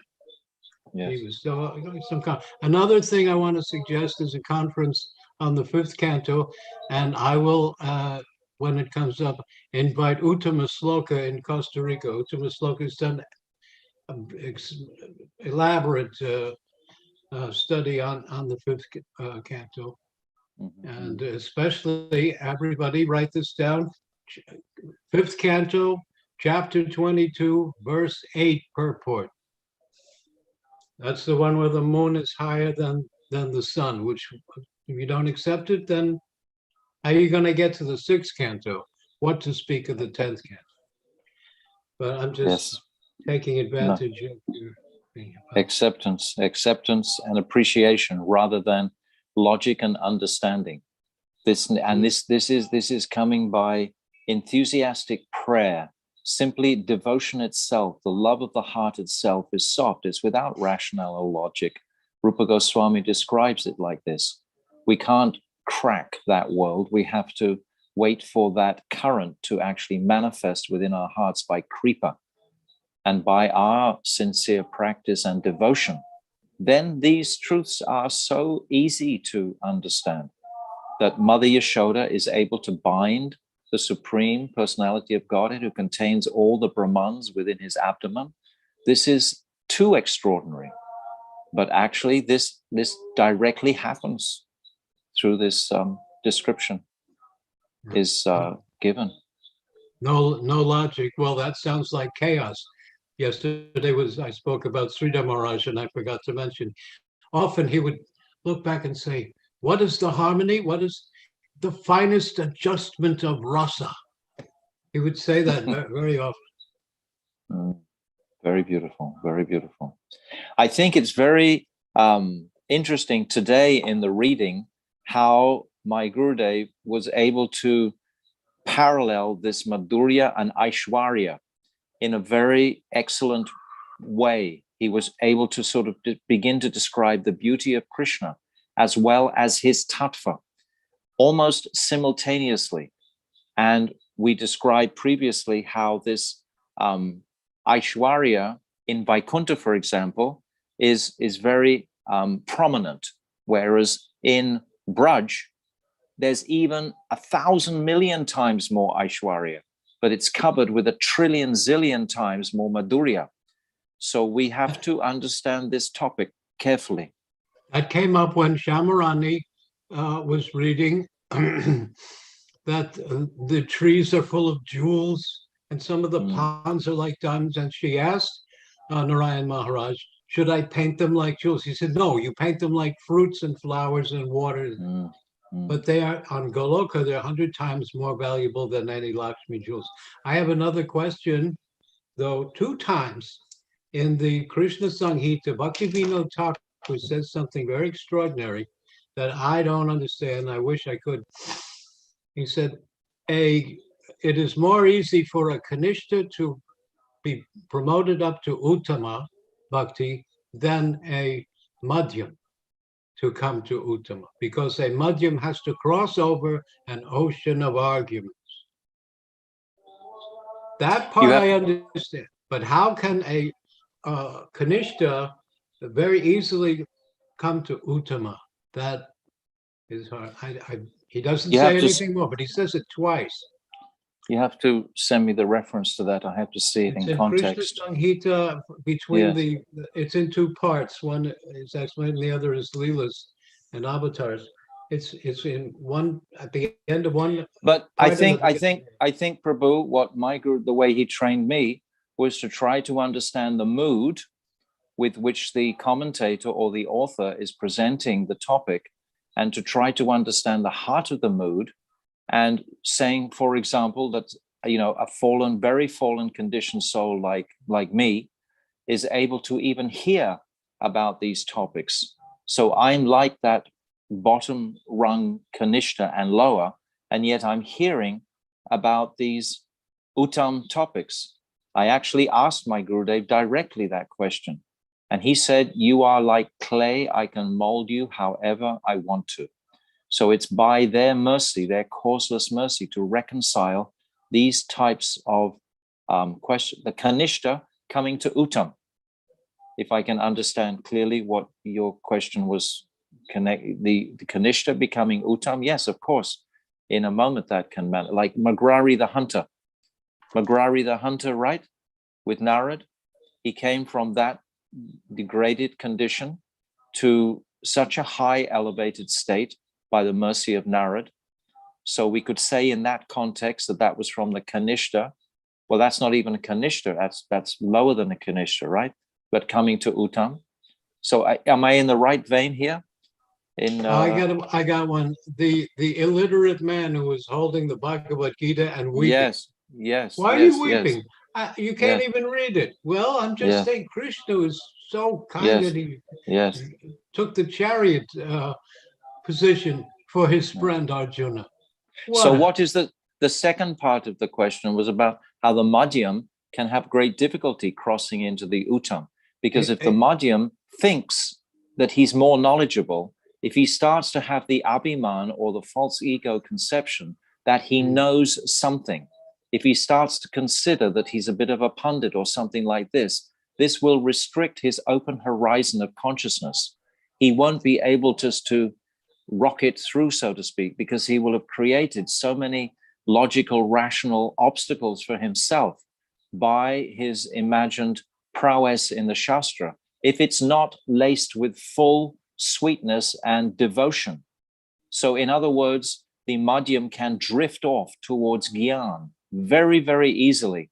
If someone is not being guided by a Mahabhagavat, if they're not getting that current of devotion regularly, that infusion that Prabhupada was able to give, for example, then they will think that, oh, Krishna must reside in my study of the Bhagavatam, of the Bhagavad Gita. The more I study, then surely I'm going to get to Krishna by the extremity of my study. No, this is not. We can't crash the gates of heaven through Gyan and knowledge. It can only come through mercy.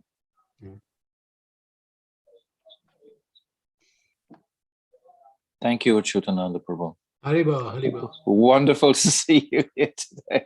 Thank you. Tarunji. Yes, just before we have the final kirtan and we finish up, I am going to ask Jiva Parvan Prabhu to come and ask his question. Hare Krishna Maharaj, Dandavats, Haribo. Dandavats, Prabhu. There's a verse, and on the cover of the book you're reading from, Mother Yashoda is depicted as the same complexion as Krishna. Yet we hear a pastime, and I believe I've heard it directly from Gurudev, wherein the cowherd boys are chiding or teasing Krishna because he's a dark complexion and his Mother Yashoda is a fair complexion. And the Leela goes on that Mother Yashoda pacifies Krishna by showing him a fair cow and her darkish calf. So how do we reconcile? You know, that's very interesting. Which I don't know which edition you actually have, because initially Mother Yashoda in this book, in my book, is a earlier, and she is darkish complexion. But there's another. That's the one I have. She's also. But there is another one. Yes, there is another edition where she's light, and Gurudev directed Shamrani to make her dark. Her dark. Yeah. So to reconcile with what you're saying, I'm not sure, Prabhu. Quite honestly, I don't have the answer for that. I don't, because I thought that Mother Yashoda was more of a goldenish complexion, in fact. Yeah. But Gurudev is saying no, that she is this darkish complexion. So you have to ask Shamrani. I was hoping because you had some association with Bharti. I heard that Bharti Maharaj had reconciled this night, but I never heard exactly what he said. So I was hoping maybe you knew. But I wish I did. Yeah, because for me, even Gurudev, he tells this Leela, where yes, being teased, Yes. But then he instructs Shamarani to and there is a verse also supporting that Yashoda Mai has a darkish complexion like Krishna. So anyway, I can't reconcile because even if we say, well, different Leelas at different times, but Mother Yashoda is a Nityasita. No, you have to. I'll ask Shamrani straight away because I want to know. I've heard it before, Jiva Pavana Prabhu, but I can't remember exactly what it is now. Your question is beautiful. I don't want to let it go. I want to hold on to it. It's not beautiful. It's just one of these niggly things. No. It's many have voiced the same question also. It's a very pertinent question. I want to know the answer. I'm eager. Now you forced me to write to Shamrani tonight to actually find out about it. Tomorrow I'll tell you. on the call, we'll address the question. Yes, I'll do. Dandavats, Prabhu. Thank you. Tarunji. Kamala Manjari. I think Kamala Manjari is going to sing, is she? Yes, she is. I thought so. She was like sitting ready on the stage there. Suddenly came on the screen. Very good. Just before you begin, Didi, I'd like to thank everyone again for today. It's been another beautiful day. Again, this evening at 6 p.m. UK time, we'll be hearing on similar topics from Sriman Rasik Mohan Prabhu and Pujapad Avadut Maharaj. And then tomorrow at 10 a.m. again, 10 a.m. UK time, it will be Govardhan Big Parikrama, going to Dhanagati, Anyora, Govinda Kund, Punchari, Surabi Kund, and Jatipur, and maybe some other places that aren't written down. Sorry if I pronounced any of those wrong. Now is your moment. Srimati Kamala Manjari Didi can take it away. Thank you so much. The sound is good? Okay. I should like to finish this wonderful meeting with the bhajan Gurudev Kripa Bindu Diya. And if I have 2 minutes to spend to read the meaning of this bhajan, because it's very important to understand. And, O Gurudev, give me a drop of mercy and make this servant more humble than a blade of grass. Give me the strength to tolerate all eventualities and make me free from my vanity. Give me the power, O Master, to honor all living entities according to their due. Then I shall chant the holy names of Sri Hari blissfully, and my offenses will be vanquished. When will this person receive such mercy and be successful in life, O Master? I am devoid of strength and intelligence, and I am extremely fallen. Kindly take my soul and make me your own. If I consider my qualification, I find nothing of value. Your mercy is the essence of my existence. If you are not merciful, then weeping and weeping, I will no longer maintain my life. So in this way, we remember why we are here, just thanks to the mercy of our Gurudevs.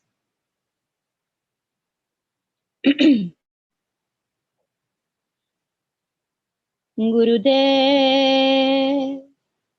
Kripa Bindu Diya, Koro Edase, Trinapeksha Patihina,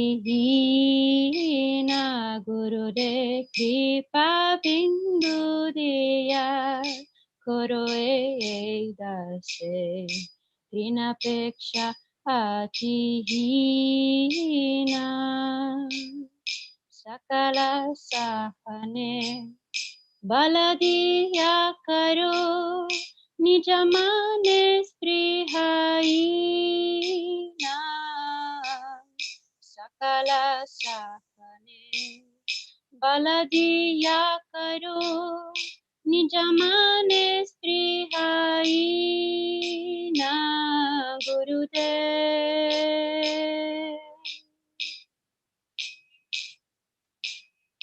Sakale Sammana Korite Shakati Dehonata Jata Jata. Sakale Sammana Korite Shakati Dehonata Jata Jata. Tabe to gaibo Harinama Sukhe, Tabe to gaibo Harinama Sukhe, Aparada Habe Hata, Aparada Habe Hata. Gurudev Kripa Bindu Diya, Koro Edase, Trinapeksha Atina. Gurudev Kripa Bindu Diya, Koro Edase, Trinapeksha Atina. Kabehe no Kripa Labia Ejana, Kritarta Hoibe Nata. Kabehe no Kripa Labia Ejana, Kritarta Hoibe Nata. Shakti Buddhina Ami Adidina, Shakti Buddhina Ami Adidina, Karo More Atma Sata, Karo More Atma Sata. Gurudev Kripa Bindu Diya, Koro Edase, Trinapeksha Atina. Gurudev Kripa Bindu Diya, Koro Edase, Trinapeksha Atina. Jogyata Vichare Kichu Nai Pai, Tumara Karuna Sara. taka vichare kichu nai pai tomara karuna sara karuna no hoile kadia kadia karuna na hoile kadia kadia pranana rakhibo ara pranana rakhibo ara gurudev kripa bindu diya guru edase vinapeksha atihina gurudev kripa bindu diya guru edase vinapeksha atihina. Jayo Gurudeva, Jayo Gurudeva, Gurudeva, Jayo Gurudeva. Hare Krishna, Krishna Krishna, Hare Hare, Hare Rama, Rama Rama, Hare Hare, Nitai Gora Hari Bol, Hari Bol.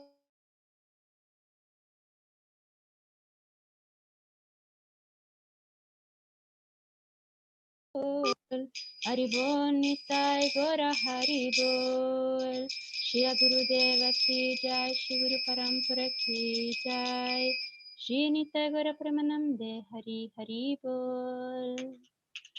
Vanchakalpatarubhyascha kripa sindhu.